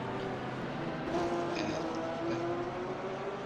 Daniel Meyer already did that. So Daniel Meyer wants to pass his car because he probably has a bit more pace in it.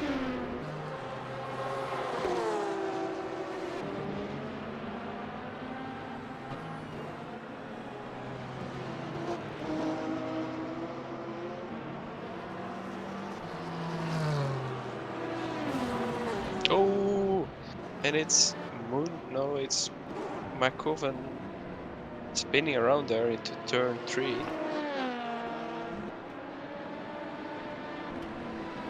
That's gonna make sure that Fabio Baldi is closing in as well.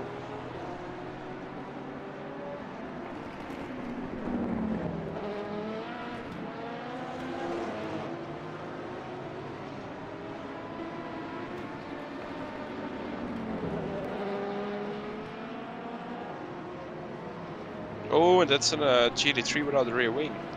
Who's that? It's one of the BMWs.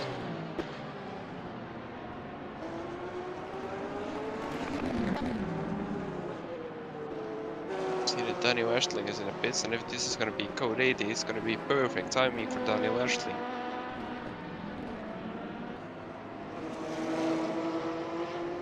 I'd love to see that BMW now instead of this LMP2, but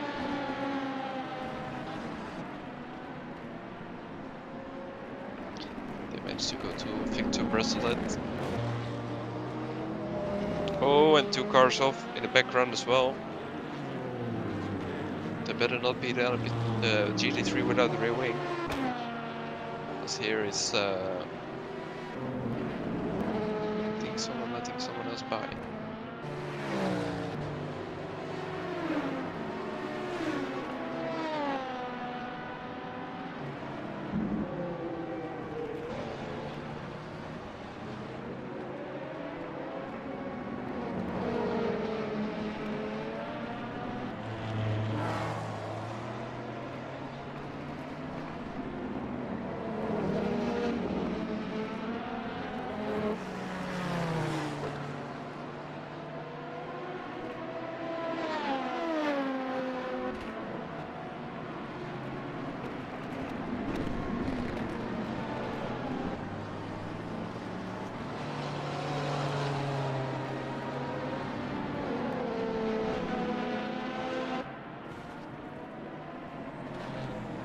Victor Brasselet going in.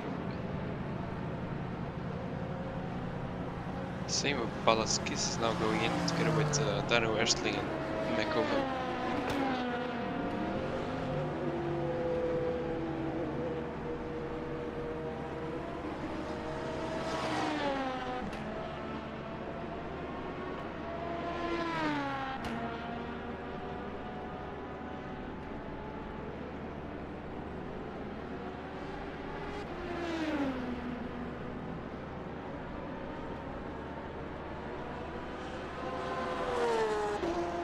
Erstling is not going in.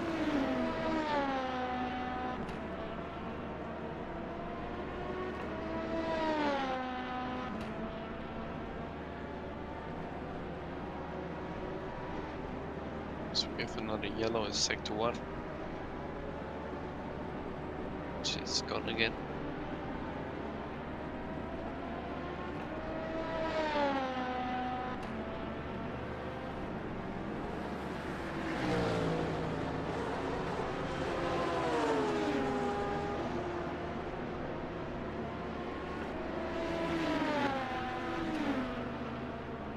So it's Daniel Meyer again taking over the lead of Balaskis.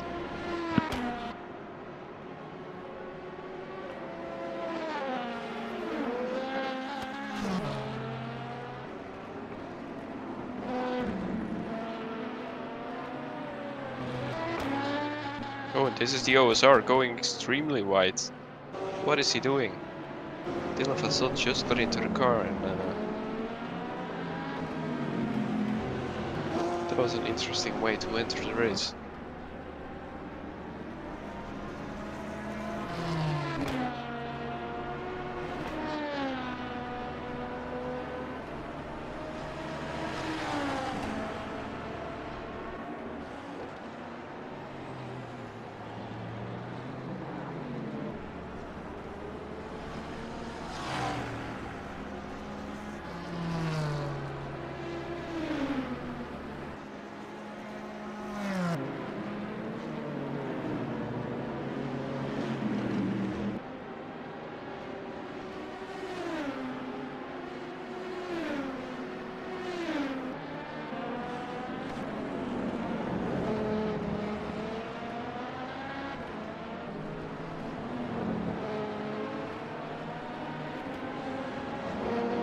So Daniel Erstling went for the pit stop, but it was a short one. Or this time the overlay updated quicker.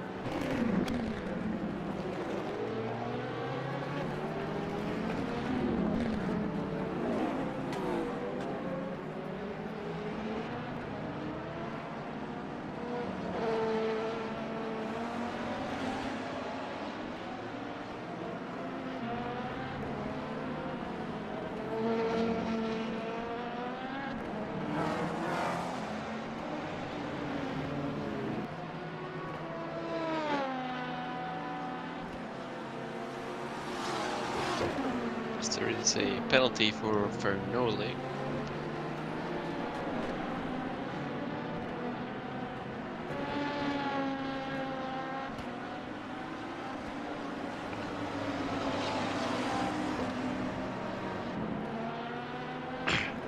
See that the Daniel Erstling is slowly catching up to Joseph Todd, both in the McLaren.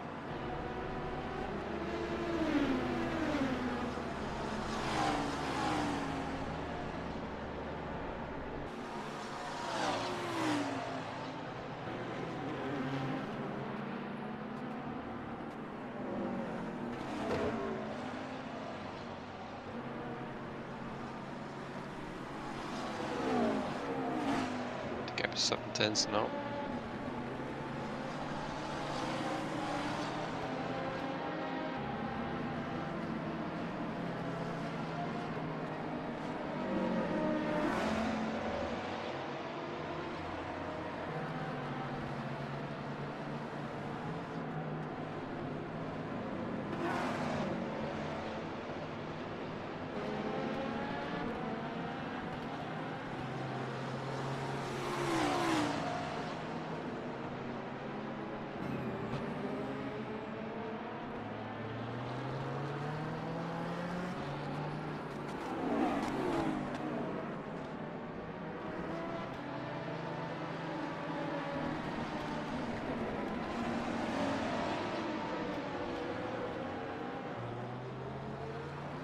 So now the gap has been shrink to like just about 3/10. Ersling definitely the one with the better pace there.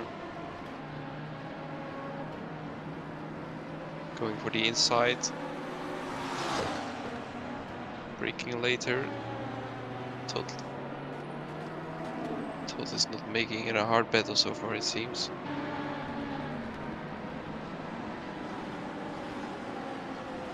Just tries to lose as little time as possible.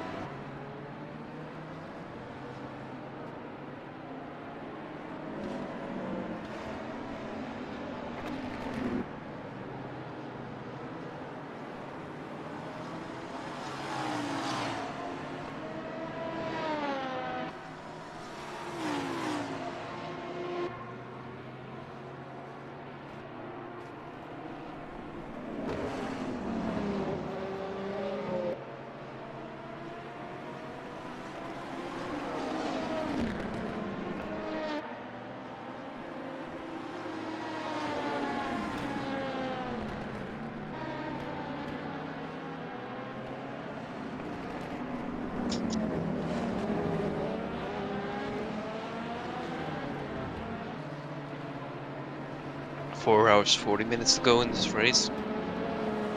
Theo Runelsuk's in the lead, 62 seconds. He looked at Iris last round in Kota and decided to beat the domination himself this time.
We have again a yellow sector 2.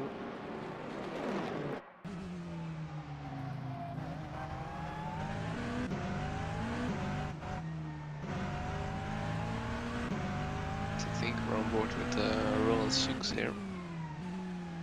Leader of the race.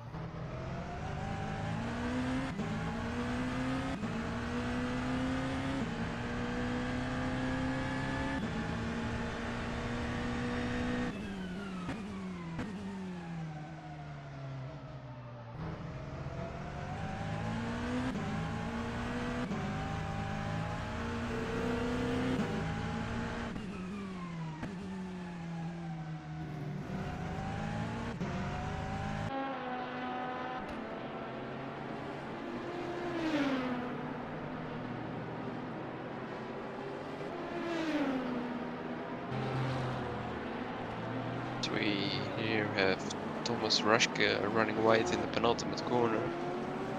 I think he was just trying to let through some of the faster class cars there.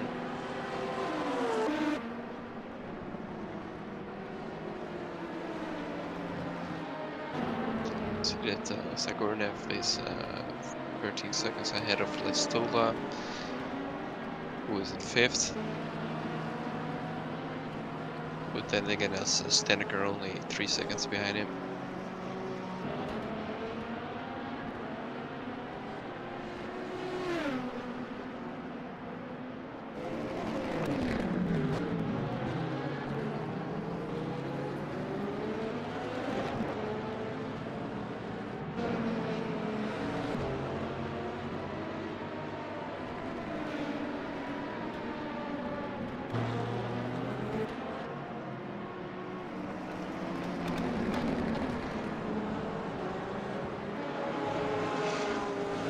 it's the battle between Jeffrey Pellegrini and Slichet and Victor Borlin.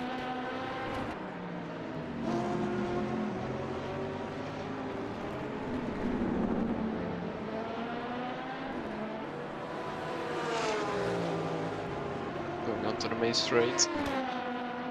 Borlin puts it on the inside. It's a brake late for turn 1 then. Does brake later and manages to get the position.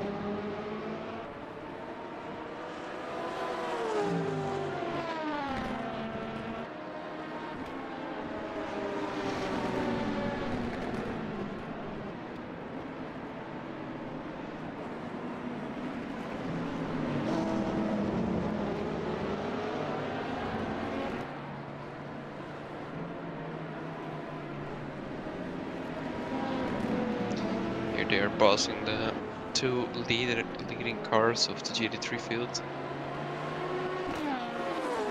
which are, as always, Daniel Meyer and Balaskis.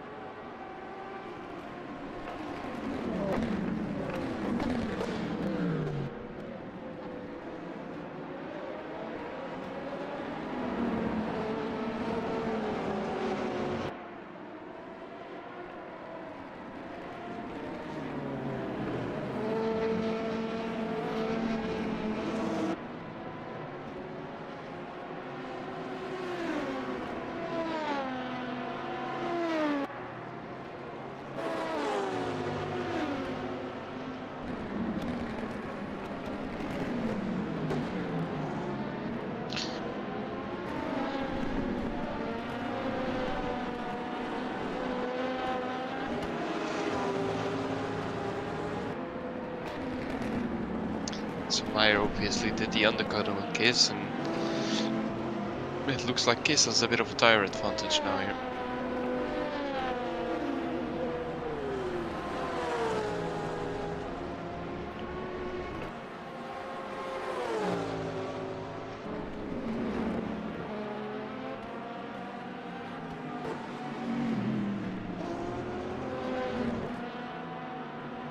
Kiss is now going on the inside of turn 3. Meyer can't steer in, but the next corner is going to be to the left. He's gonna defend that. Then it's gonna be a right one again, with the tunnel bit too well in the pass. But it looks like yes, Kiss has made the pass. I think that's up to Timino. Together with Carolai Stola. Meyer again looking for put his nose in. Oh, and there's contact between, I think that's Ryan Mazumber, no. Could be anyone, honestly, I have no clue.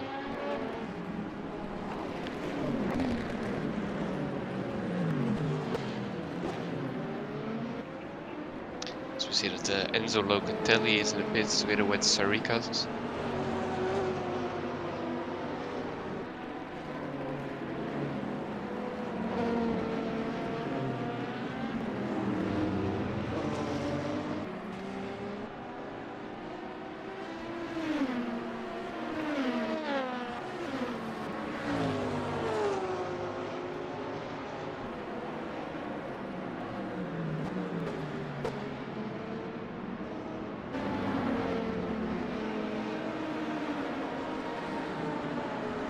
Daniel Meyer doing sort of a wheelie there.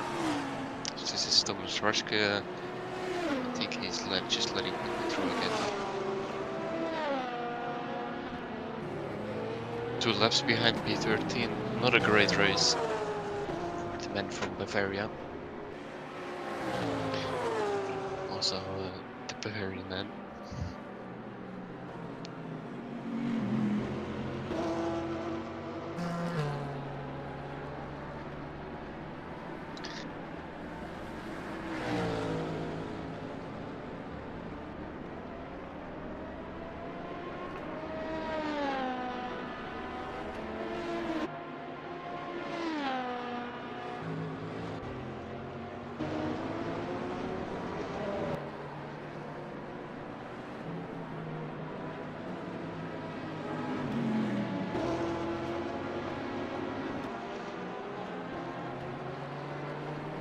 see that the P2 and 3 from LP2 are in pits.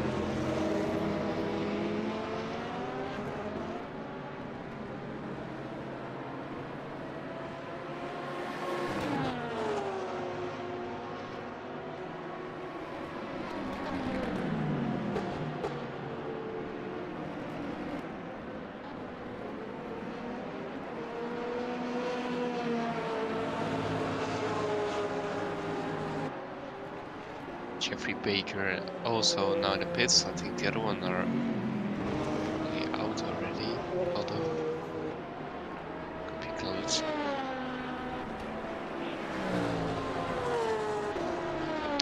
Which means Locatelli is back up into P2. One lap behind Kosowski, but he has yet to pit. So we have a yellow in sector 2 again.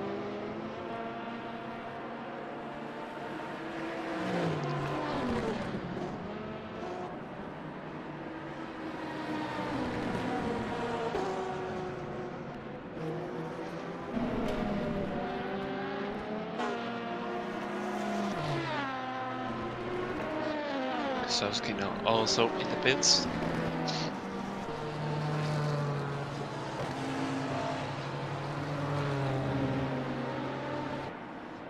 This is Roland Soeks. Still a gap of 55 seconds. As you see, like flashing yellow sector 1 for a while now. And it's Ryan Mazunder, or is this Tom Hackett? I think this is Ryan Mazunder who just DNF'd.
See that Balaskis is extending his gap on Daniel Meyer.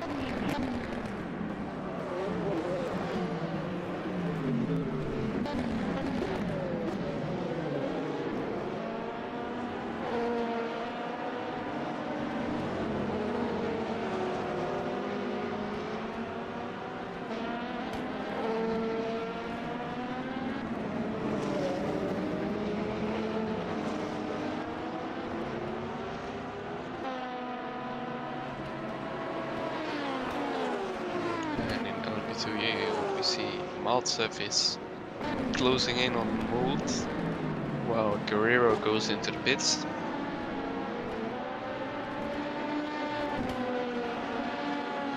And Daniel Ersling is catching up to Bradley Sellers.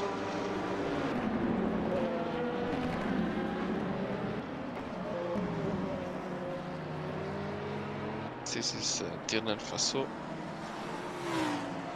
who had some issues with his pedals at the start of his stint, but now he's back in the race. The 22 car of OSR has been in a few incidents this race, and had some more unlucky moments when the pedals said no.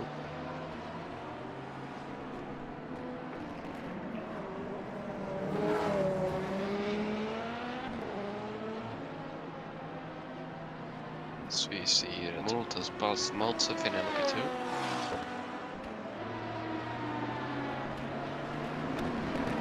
And Henk-Jan Stenneker is slowly catching up to Kalle Stola again.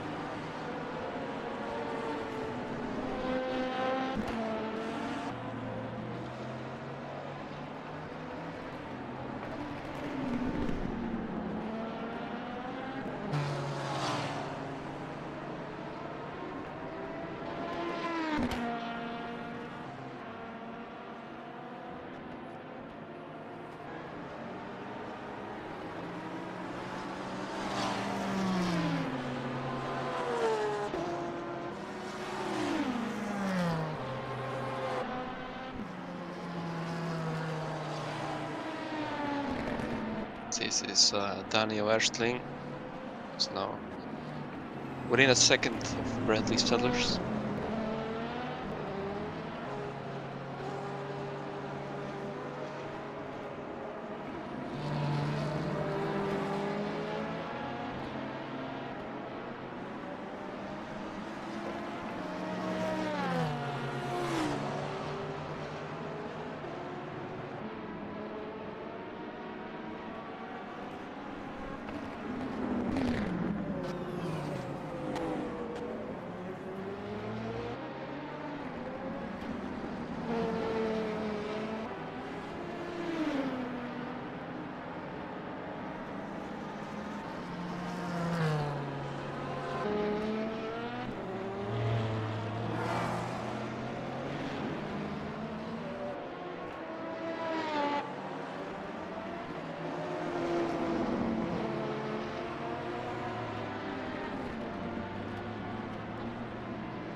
Erstling still slowly but steadily catching up to Sellers, as we see that the leader Ronald Soeks is in the pits again.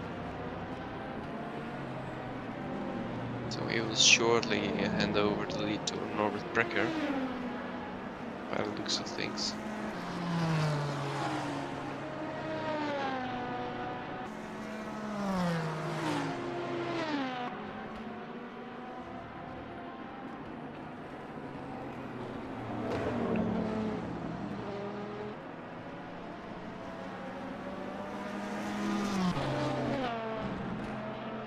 Gap is now 6 tenths, but some traffic for Erstling.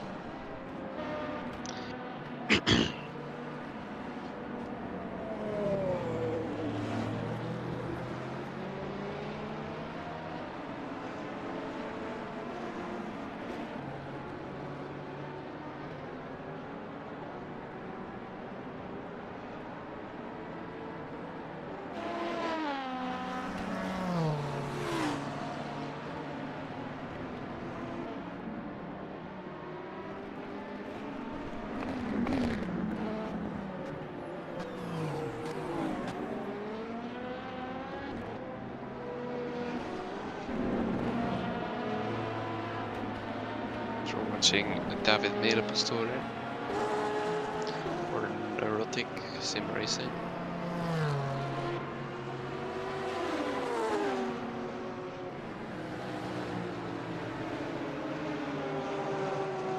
This is Mateusz Zaleski behind Henk-Jan Stenneker, who looked to have been catching up to Kalle Stola for a bit, but now the gap is came up to 3.5 seconds, and Zaleski is now pretty much right behind him. So now we see Norbert Brecker going into the pits as well, just after Ronald Soeks went in.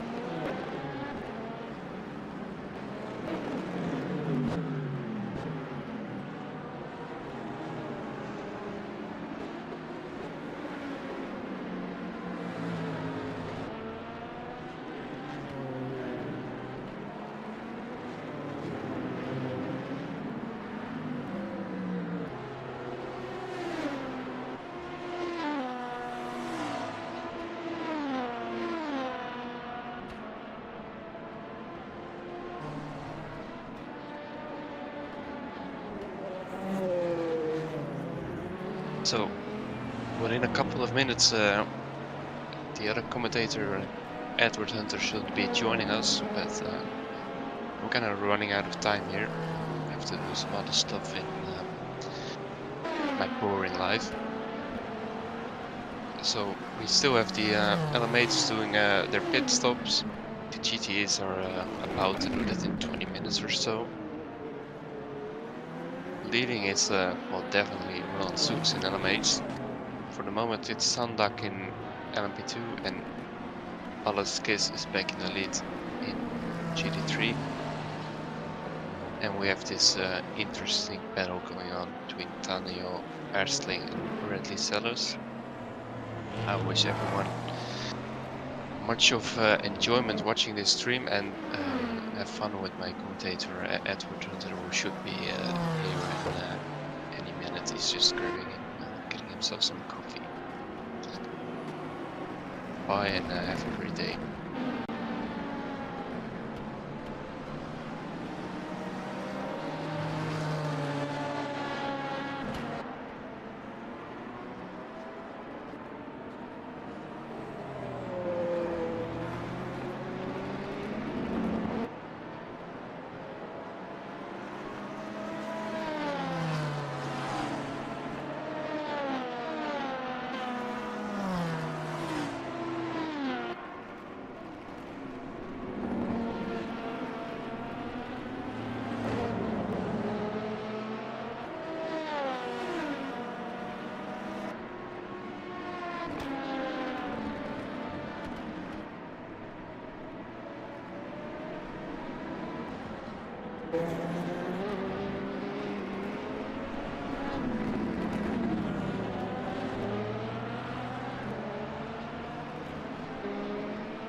Hello, and welcome back to the 6 Hours of Dubai, the second round of the 2024 EERC Endurance Championship on R-Factor 2. My name is Edward Hunter. We are almost 2 hours into the race, and we will be in 11 minutes' time at least.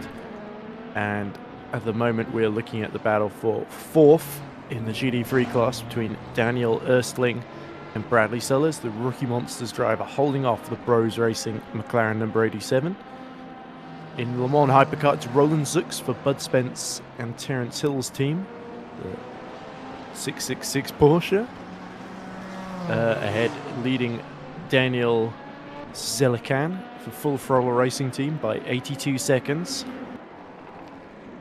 Stanislas Bajad is third, just 18 seconds drift, and he's holding off Henk-Jan Steneker, who's in fourth for Promix Flame, about 2.9 seconds behind him. Alexei Zagrodnev is fifth for Cyberlinks Racing. Then it's Cal Listola for Finovon Motorsport 137. Tom Hackett for CRS X-Car Esports number 94. And Matthias Zaleski for Boyd Transport number 7, rounding out the top 8 in Hypercar. That's all the Hypercars that's still going, with Ryan Mazumder Ecto Sports number 95 and HK Motorsport number 97, both having retired earlier in the race. In LMP2, Masid Sandak leads. You see Erstling continue to close on Bradley Sellers. That's for Boyd Transport number 40. So they're leading Online Sim Races number 19 by 23 seconds. A close battle there. Nikos Papamihail for GSR team number 169. Look at this, Daniel Erstling getting closer down the straight here at Dubai at the start-finish straight into turn 1. Erstling has to get out of the throttle, and Bradley hopes to try and compromise Bradley Sellers' exit through turns 2 and 3.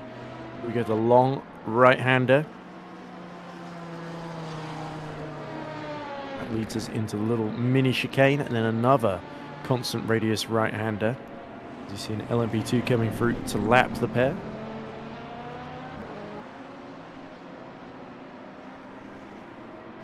And our top 3 in LMP2, it's CRS X-Car in 4th, 8 seconds down on GSR team.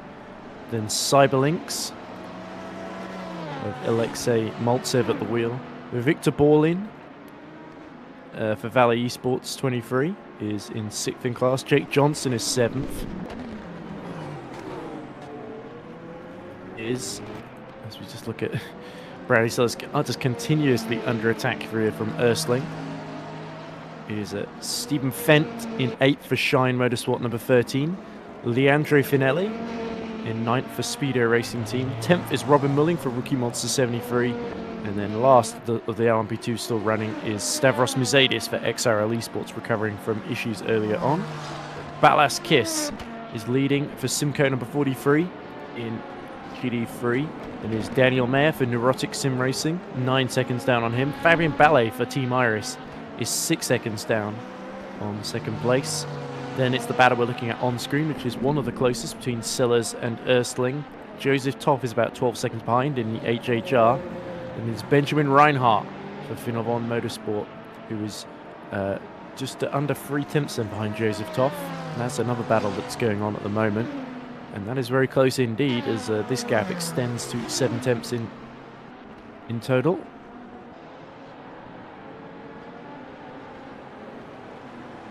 So he is actually still running for Online Sim Races number 22.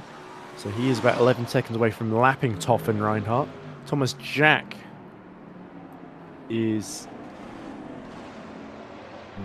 in P8 in class for Rookie Monsters 37. Tom van der Pasch is in P9 as we see a change of position. That is Reinhardt getting past Joseph Toff, as you see on screen. So Finovon 444, who of course were third for the last 2 seasons running, have now got themselves into the top 6 then.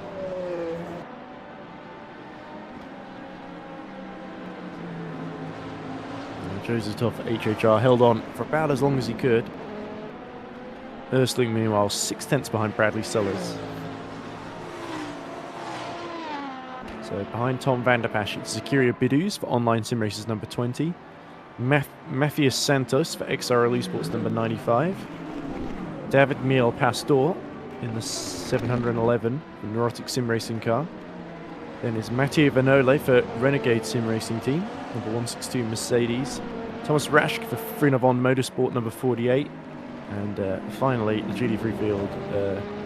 I don't think there are any more cars with David Partizai for Cyberlinks 343 already out of the race then. So we've had 1, 2, 3, 4, 5 retirements, I believe. I'm not sure if Thomas Rasch is actually still going. He might have given up the ghost as we look at Reinhardt. Oh, that's a Toff actually just getting in the way of one of the OSR cars.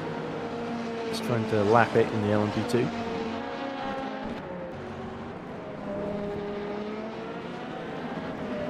There is Thomas Rasch then, still going in the 48.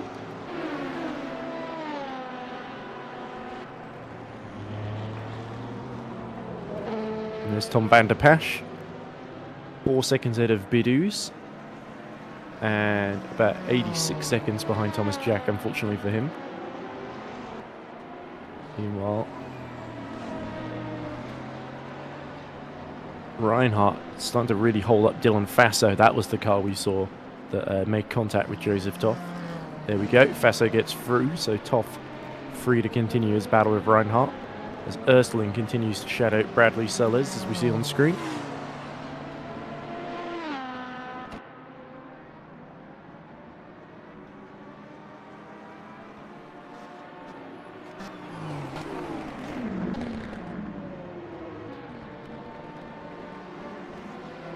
Daniel Erstling, got to worry about the LMP2 going through to lap him as well, trying not to hold him up too much, but also doesn't want to lose any time to Bradley Sellers. As we see into the pits comes, that must be Daniel Mayer in third, so that could potentially promote Sellers and Erstling onto the final spot on the podium they're battling over rather than fourth.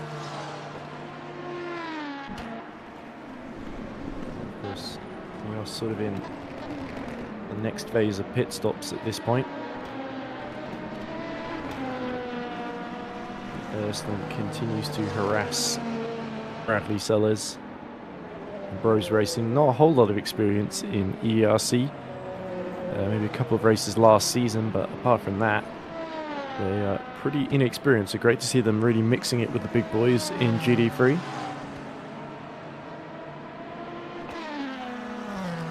Yeah, they go past Mayer.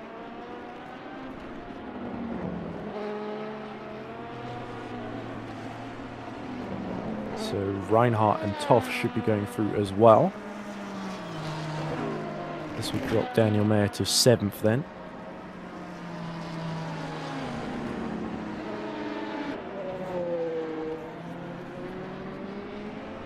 Gap to Thomas Jack, so he should get out of the second Rookie Monsters push. Let's look at this, Erstling being a little bit held up here as we cut back to Toff and Reinhardt. Reinhardt has built a 1.4 second gap, but now he's holding up Stanislas Bajald in the Opel car. Of course, driving the Porsche 963. So the top three are all in the Porsche 963, and then it's Promix Flame that have been most successful so far, with Stenica driving the Ferrari 499P. Of course, won 24 Hours of Le Mans in real life last year.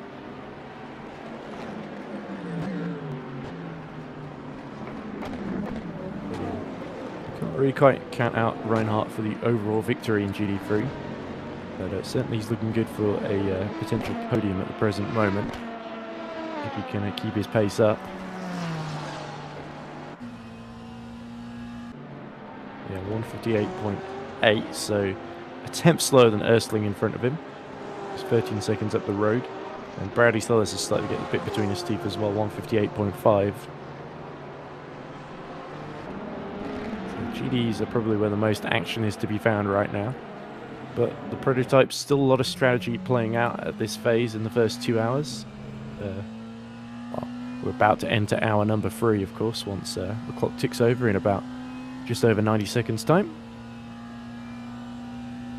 And Erstling continues to shadow Bradley Sellers.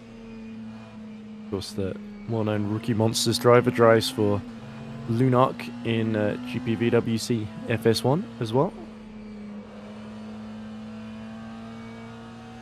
And Erstling, who I believe is a German driver, continuing to keep the pressure on. So Erstling has a bit of experience in GT3 in EERC, which is definitely a positive. He's putting it to good use at the present moment. As we cut to the prototypes, this looks like Steneker in the Promix Flame 84, just trying to lap this battle as he tries to keep Pajoud in sight on that final spot on the podium. Right, Pajoud is trying to chase down Zelican in the full throttle car. He was about 6/10 quicker the previous lap. And Ronaldsuk's also pulling away with that massive 97-second gap. This is Van der Pasch. Going to pull away from Bidous. He's 7 seconds down the road. Sling is he's sort of settled into a pattern now where Bradley Sellers is starting to predict, he's starting to realise where Erstling is quite strong under braking, as we see. Is this the Speedo Racing team going for a pit stop? Looks like Leandro Finelli there. No, it's Rob Mulling, sorry, for Rookie Monsters.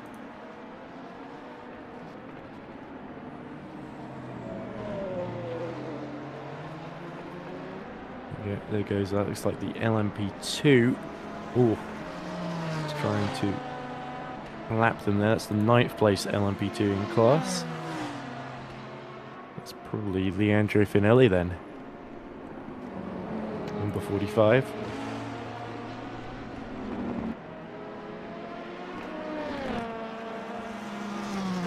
And look at this, Erstling starting to get much closer than before. So Bradley Sellers a little bit put off. And now have to get very defensive of this third position. Meyer is about 41 seconds behind, having made his pit stop of the Toff and Reinhardt battle. Look at this. Erstling starting to get quite brave on the brakes here. And this could be risky because all these prototypes trying to lap them will definitely not want to get involved at all. So thank goodness for this straight here. Dubai Autodrum. And there's the Hyperguard trying to lap the two LMP2s as well. Erstling once more sort of gets right onto the apex in the braking zone and now tries to run long.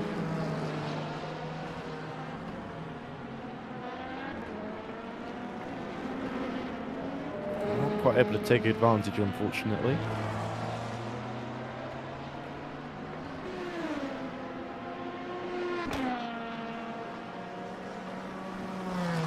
10 and 11. Now they go down to 15 and 14. And unfortunately we cut away to Zux in the lead, I believe.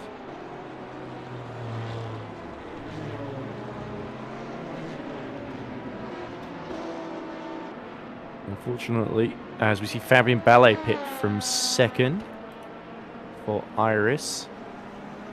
So Bradley Sellers was able to hold on from Daniel Erstling, but only by 0.3 of a second then, so that promotes them to second and third. Yeah, LMP2 there flashing its lights as it is starting to get dark here at Dubai. Sun's starting to set in the desert here in the Middle East.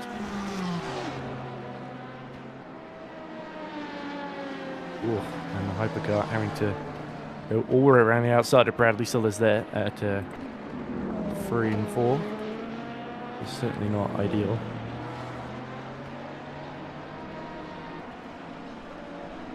And the traffic creating opportunity for Erstling, but now there's a little gap, so they should have the rest of this lap to themselves. Let's see if Erstling can take advantage, get into the slipstream. Because Bradley Sellers certainly looking a bit more vulnerable. The BMW's got good straight line speed, but the McLaren very, very handy through the corners and on the brakes. Here we go. Move being made into turn 10 then. Daniel Erstling gets alongside. Does he brake late enough? Looks like Bradley is going to try and hang on around the outside through 10 into 11, but unfortunately for him, Daniel Ersling is through. Potentially is a 4th place overall in the race. As there we go, the hypercar just going around the outside. And just enough room for Daniel Ersling into turn 12. Bradley Sellers, who held on for quite a while there, finally undone. So Ersling making a very, very decisive move there. And now potentially looking to pull away from the Rookie Monsters machine.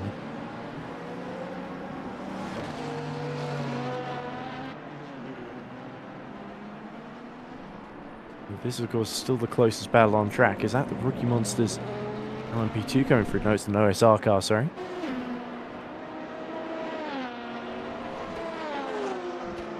This looks like Thomas Mould, I think, we're on board with now. In the CRS X-Kart. Oh, they're having a big moment into turn 10 there, but collects it.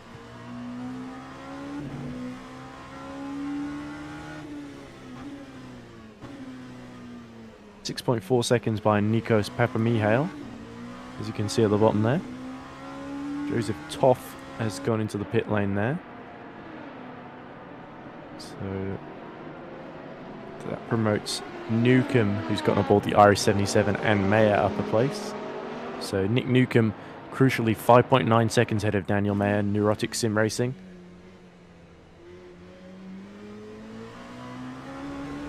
This must be Papamihail himself. It's 5 seconds up the road from Mould, who's catching him. He was a whole second lap faster the previous lap, Thomas Mould. Though he's certainly got the bit between his teeth.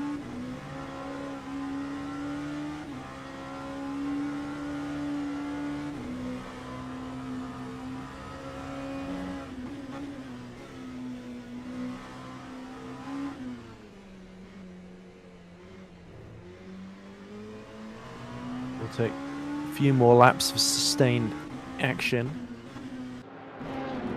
to overcome that particular battle. More work to do for Mould if he wants to get onto the final spot on the podium. Here's Benjamin Reinhardt, 13 seconds behind Bradley Sellers now, so he's pulled a gap as Reinhardt to, of course, the HHR car of Toff pitted, didn't it? So it's a 36-second gap to Newcomb. But Reinhardt will probably have to come in fairly soon for his own stop as we look at that look like the X-Kart car. And this is Thomas Mould again.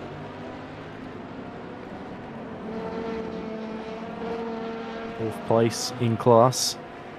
Unfortunately this lap not quite as strong as the one before because Papamihail has pulled D-temps here in the first 2 sectors. Roland Zook sets the best lap of the race to extend his gap to Selican to 103 seconds. This has been an imperious drive from the 666 car, the Bud Spence and Terence Hill machine.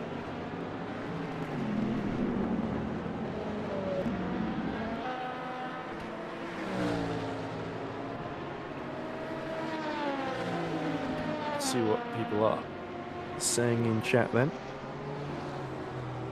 Not a whole lot, I would imagine.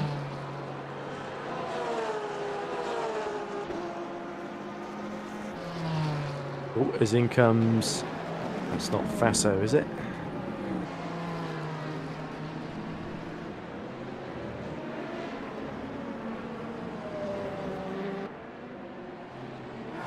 There is Zooks being held up there. Yeah, looks like Faso. Faso or Anthony Walker. Yeah, it is definitely Dylan Faso, so Online Sim Races number 22 being serviced as Ben Reinhardt continues to try and keep pace with Bradley Sellers, who is 6 tenths behind Daniel Ersling. So Ersling just hasn't really escaped yet. He could well threaten to do so.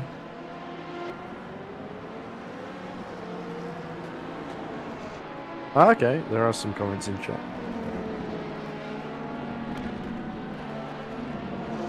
Thanks for the commentary, says Fearcrafter. The commentary is really good. The race got much more interesting. I don't know if that was directed at me or Peter, because I don't know how long ago any of these comments were made.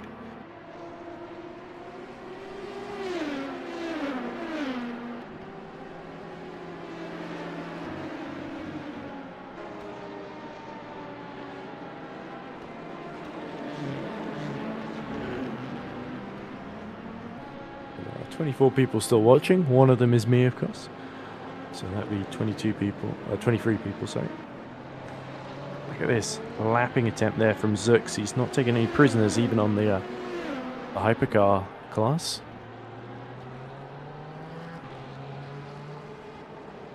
So no wonder that's him a whole lap ahead of Selican now. So it seems Roland Zux and the 666 team just unstoppable there. If you look at Bradley Sellers continuing to use the straight line speed of the BMW to keep Mayer under pressure here. Well, not Mayer, sorry. This is Mayer and Newcomb that are battling here. There we go. It looks like Daniel Mayer up the inside of Nick Newcomb and past the Team Irish driver then into turn 1. It's a good move from Neurotic Sim Racing 712. Mayer on his fresh start. Newcomb still adjusting to that car, of course, having just hopped on board a couple of laps ago. Now Mayer has got to chase down a 35-second gap to Reinhardt.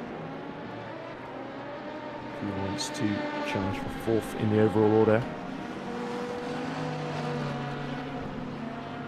Here's Bradley Sellers then continuing to shadow Daniel Ersling, looking for a way back through as the hypercar drifts all the way up the inside and goes off track over the curb there, trying to avoid Daniel Ersling. That will distract him slightly, but should not give a big opportunity for Bradley Sellers into turn 1.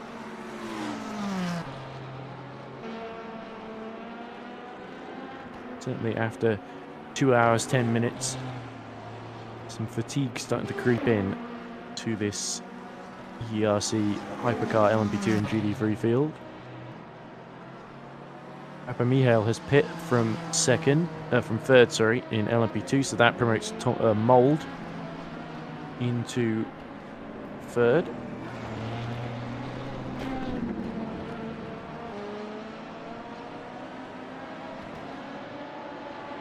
Oh, Fickrafter was talking about me. Okay. I try not to assume that if someone is saying compliments that it's directed at me, especially if I haven't got a timestamp on it. But anyway, still quite a way to go. Papa Mihail continues to drop down the order. He's probably going to come out in 7th or 6th, as we see Locatelli also pit in the number 19, which is the OSR car. Online sim races, of course. And what we're looking at now looks like Alexei Zagrodnev for Cyberlinks Racing. Number 5, chasing down Hank James Seneca, 12 seconds ahead of him. It's Locatelli. No, that's Victor Borlin getting on board the Valley Esports number 23. So lots of pit stops happening. So Papa Mihail at the pits, potentially in 5th in class, depending on how close Stephen Fent gets for the Shine Automotive car. Papa Mihail is back on track now.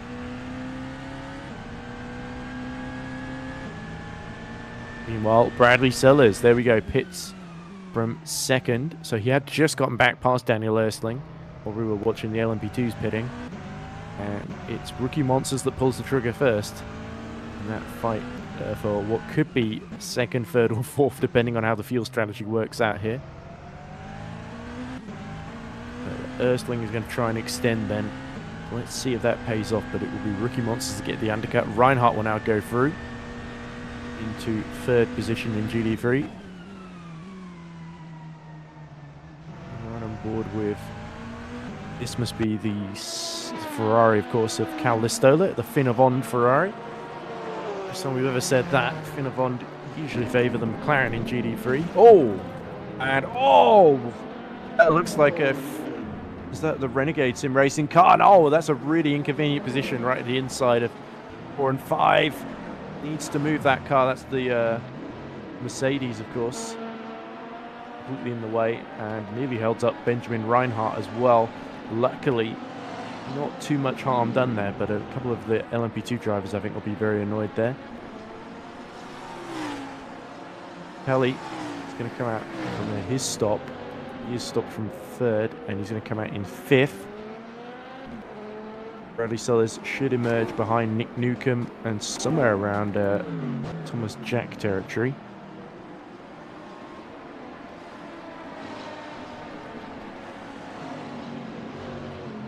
Thomas Jack going through then into sixth in class. So Sellers will, it's a long stop for Sellers. He'll have to get a move on once he gets on track to try and maintain that advantage over Erstling. Look at this. This is a Cyberlink's car, I believe, or is it from Mihail?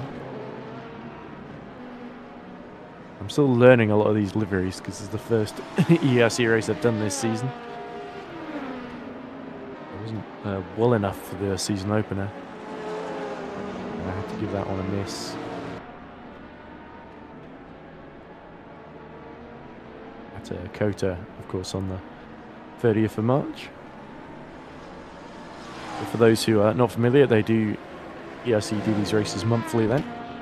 And they're good to see sponsorship from Blue Steel Racing, of course, who compete in a lot of our Factor 2 championships. In this sort of top right of your timing graphic there. So Mold is pit, the 241. Looks like Maltsev has gotten on board.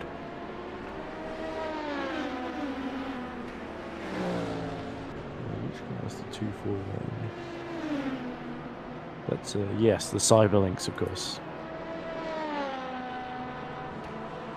So that looks like Papa Mihail then, re-promoted back to second in the order. Reinhardt is also in the pits for Fina Von, so that promotes Daniel Mayer back onto the podium in the 712. 51 seconds behind Erstling. Oh.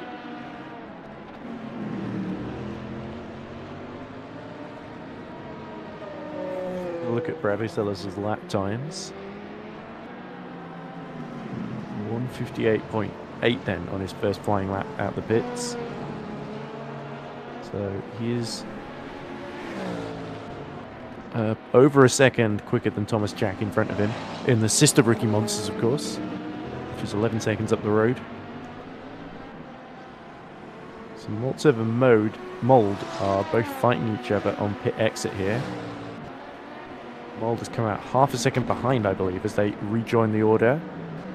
So very, very important for Thomas Mold to find a way past if he can, as we see Zooks, risky lapping attempt on. Is that the HHR car? Zooks avoids disaster. At least he has got that lap margin, but Zelikan is only about 5.3 seconds ahead of Pajald, who has been closing in on him consistently in the past few laps. The Mold-Maltsev battle. They are 4/10 apart, and this is Zagrodnev. Continues to chase down Stenica in the Ferrari. So that's in the hypercar class, of course.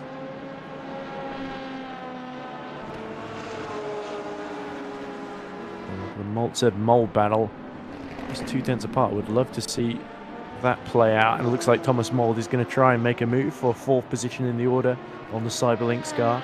Can the CRS X car get through? Yes, he can. There we go. Unfortunately, we missed it completely. Because we have got no broadcast direction whatsoever. It's all the auto camera. So don't expect anything important to be picked up by it.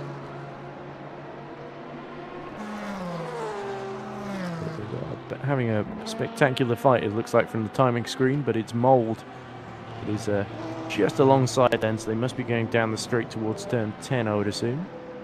Oh! And round goes. That must be... It's not Bradley Sellers. No, it's Thomas Jack, of course. Because he's in the Porsche, whereas Bradley Sellers is in the BMW. There we go, finally.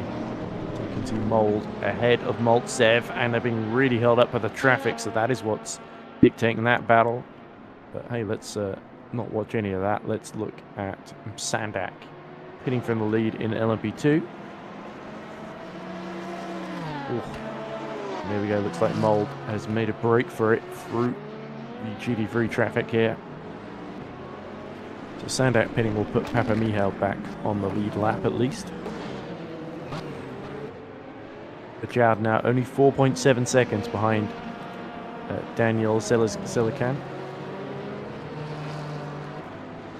We're going to have to really get defensive then to hold off the 77 Team Iris car, I believe. Or 277 Team Irises. one in Hypercar and one in GT3. But I believe one of them is meant to be the 777, if I'm not mistaken, because that's the usual procedure of Iris when it comes to numbers.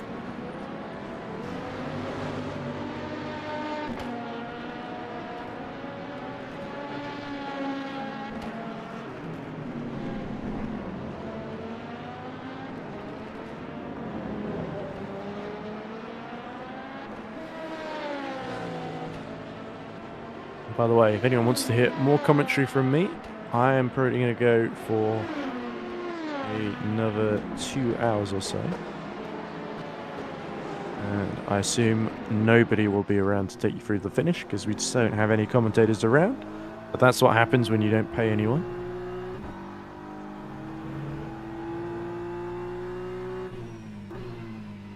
But if you want to hear more commentary from me, I'm doing Formula Sim Racing tomorrow from 3 PM onwards UK time with FSR Academy and then FSR Pro shortly after.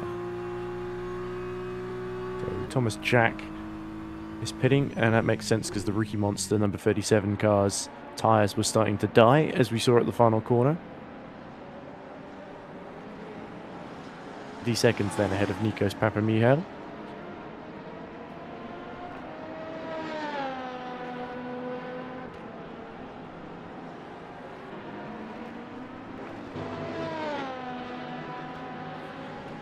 Zagrodnev, by the way, in the number 5 is only a second behind Henk-Jan Steneke. So Seneca's not had a good lap. He was 2 seconds slower than Zagrodnev on the previous tour. Especially his first sector, this like 45.5 compared to Zagrodnev 41.6. So we have a battle for fourth in the overall order. As we're seeing, it's getting busy in the pit lane. It looks like Finelli and Musadis at the bottom end of the LMP2 order. Here's a battle for 10th between Alex Kevel-Davies, CRX X-Car, and David Neil Pastor for Neurotic Sim Racing 711. Zagrodnev now just 8 tenths behind Henk-Jan Steneke.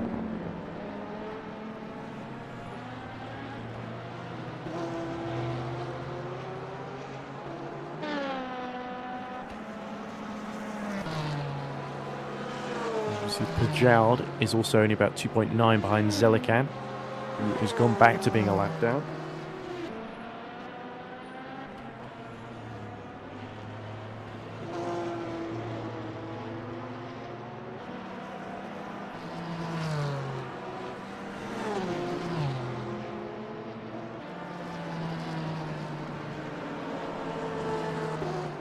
Here we go. Alex Kevel-Davies setting up for a move through turn 4. David Neil Pastor defends the inside, but Pastor looks a little bit slow and ponderous with the first sector there. Here is Steneke and Zagrodnev. So Zagrodnev has made it through, and just completing the move around the outside into turn 1 there. So that's an important move. Promix Flame demoted down to 5th, and Cyberlinks number 5 on to just about 23 seconds off the podium then. Pajad now still continuing to close on Zelikan.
Pajad now 9 tenths behind Zelikan.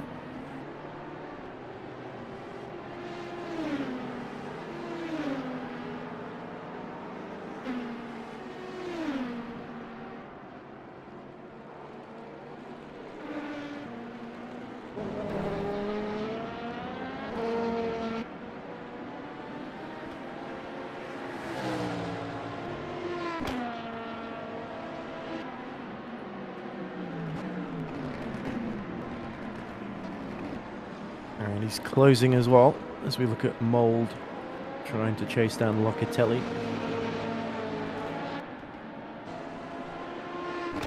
There's Ersling, he's finally made his stop, so he's gone a lot longer than Bradley Sellers, but he's almost certainly going to come out behind, especially if they fit in a driver change here, which would make sense. We're almost at half distance, of course, in another half hour. Bajoud is right on the slipstream of Daniel Zelican. Unfortunately, Auto Director seems more interested in Thomas Mould. And now Zalecki in the number 7 Lloyd transport car. He's trying to get into the top 7, of course, but he's 51 seconds shy doing that. Is Anthony Walker, and is that Bajoud and Zelican right in front of him as well? We've just lapped him, so we get a brief view in the background of Bajoud trying to get closer into turn 1. He's got the Rookie Monsters car in the way, so here we go, finally. Auto Director has picked it up. Bajoud. F6 and now 7, getting very, very close. Zelican for the full throttle car will try and defend. Of course, in the hypercar, every other car is not quite as fast or powerful, or has indeed doesn't have as much downforce as these Porsche 963s and Ferraris.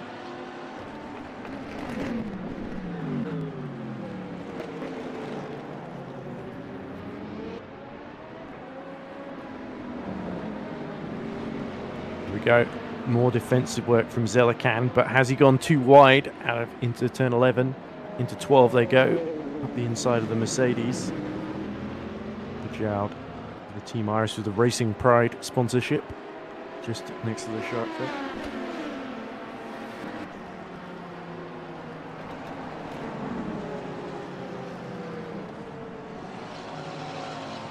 Bajoud, here we go, trying to set up a run through the last couple of corners through 15 and now 16.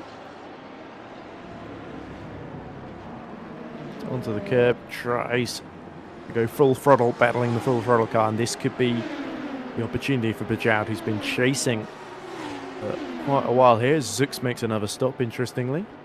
Could be a driver change going on. The 666 crew. Zelican goes a little bit deep into turn 1, and Bajoud now setting up for 3 and 4. But again, not quite able to hold the speed in that 77 Porsche. Here we go again through 7. Zelican has to come in from quite wide, and both of them go wide on exit actually. Then into this long left-hander turn 9 to the straight. And Bajoud then gets right into the slipstream. This could be the opportunity into turn 10 then. Will Zelican defend? No, leaves the inside open. Tries to move across. Contact's made! Oh! And Bajoud finds himself drifting up the inside, but he'll have to get the place back surely. If he does so. Oh, there's another hypercar trying to lap both of them. It's not Roland Zux, is it? No, it can't be. But that was not ideal for either party there. I think Zelican kind of moved across on Bajoud quite late. So he might be feeling a little aggrieved, and indeed flashes his lights at the full throttle car. What were you thinking there? And Zelican, I think maybe just didn't quite realise that the Iris was that alongside, but there's no real excuse for that, to be honest. And now Bajoud will have to have another attempt at setting up a move here, and in fact into the pits comes Zelican. So the point is rather mute in the end.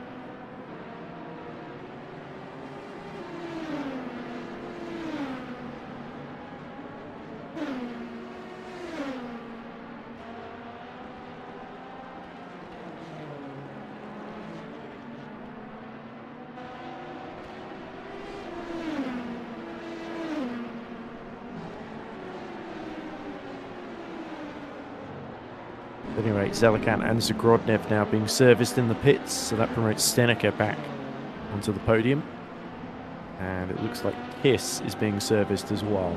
Ballast Kiss for the Simco number 43 Mercedes AMG GT3, which we haven't really been talking about much because he's a lap ahead of Daniel Mayer, almost. Well, not anymore, of course. Thomas Raschke is still going for Finneland. You can see now Sellers is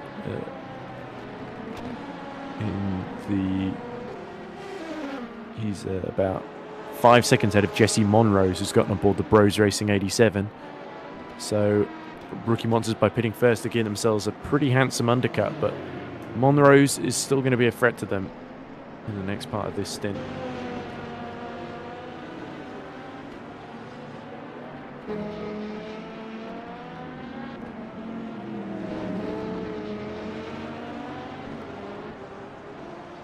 All right.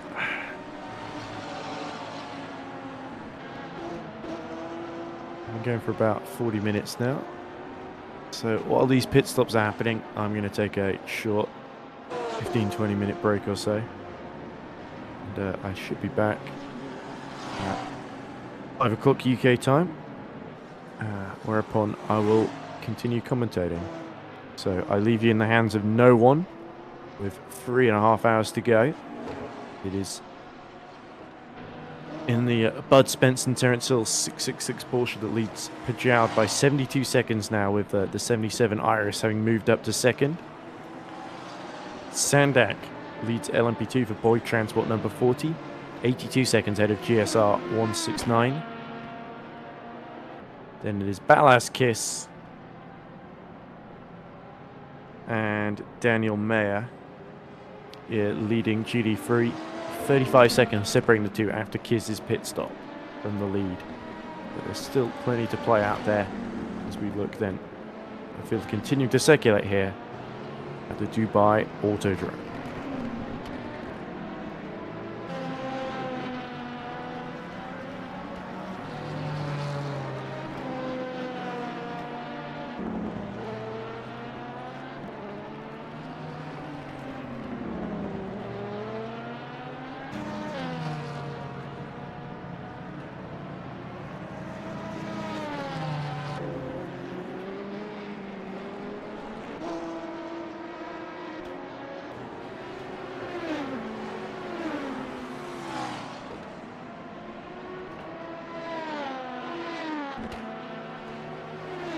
Attention all drivers, we come to code 80 in 10 seconds.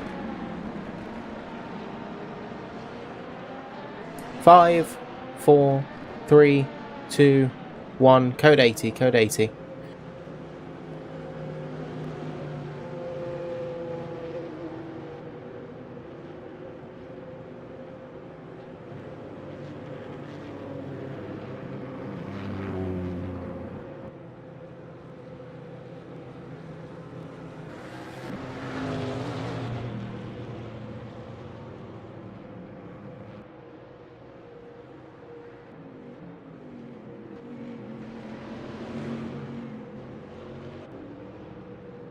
Attention all drivers, we go back to green in 10 seconds.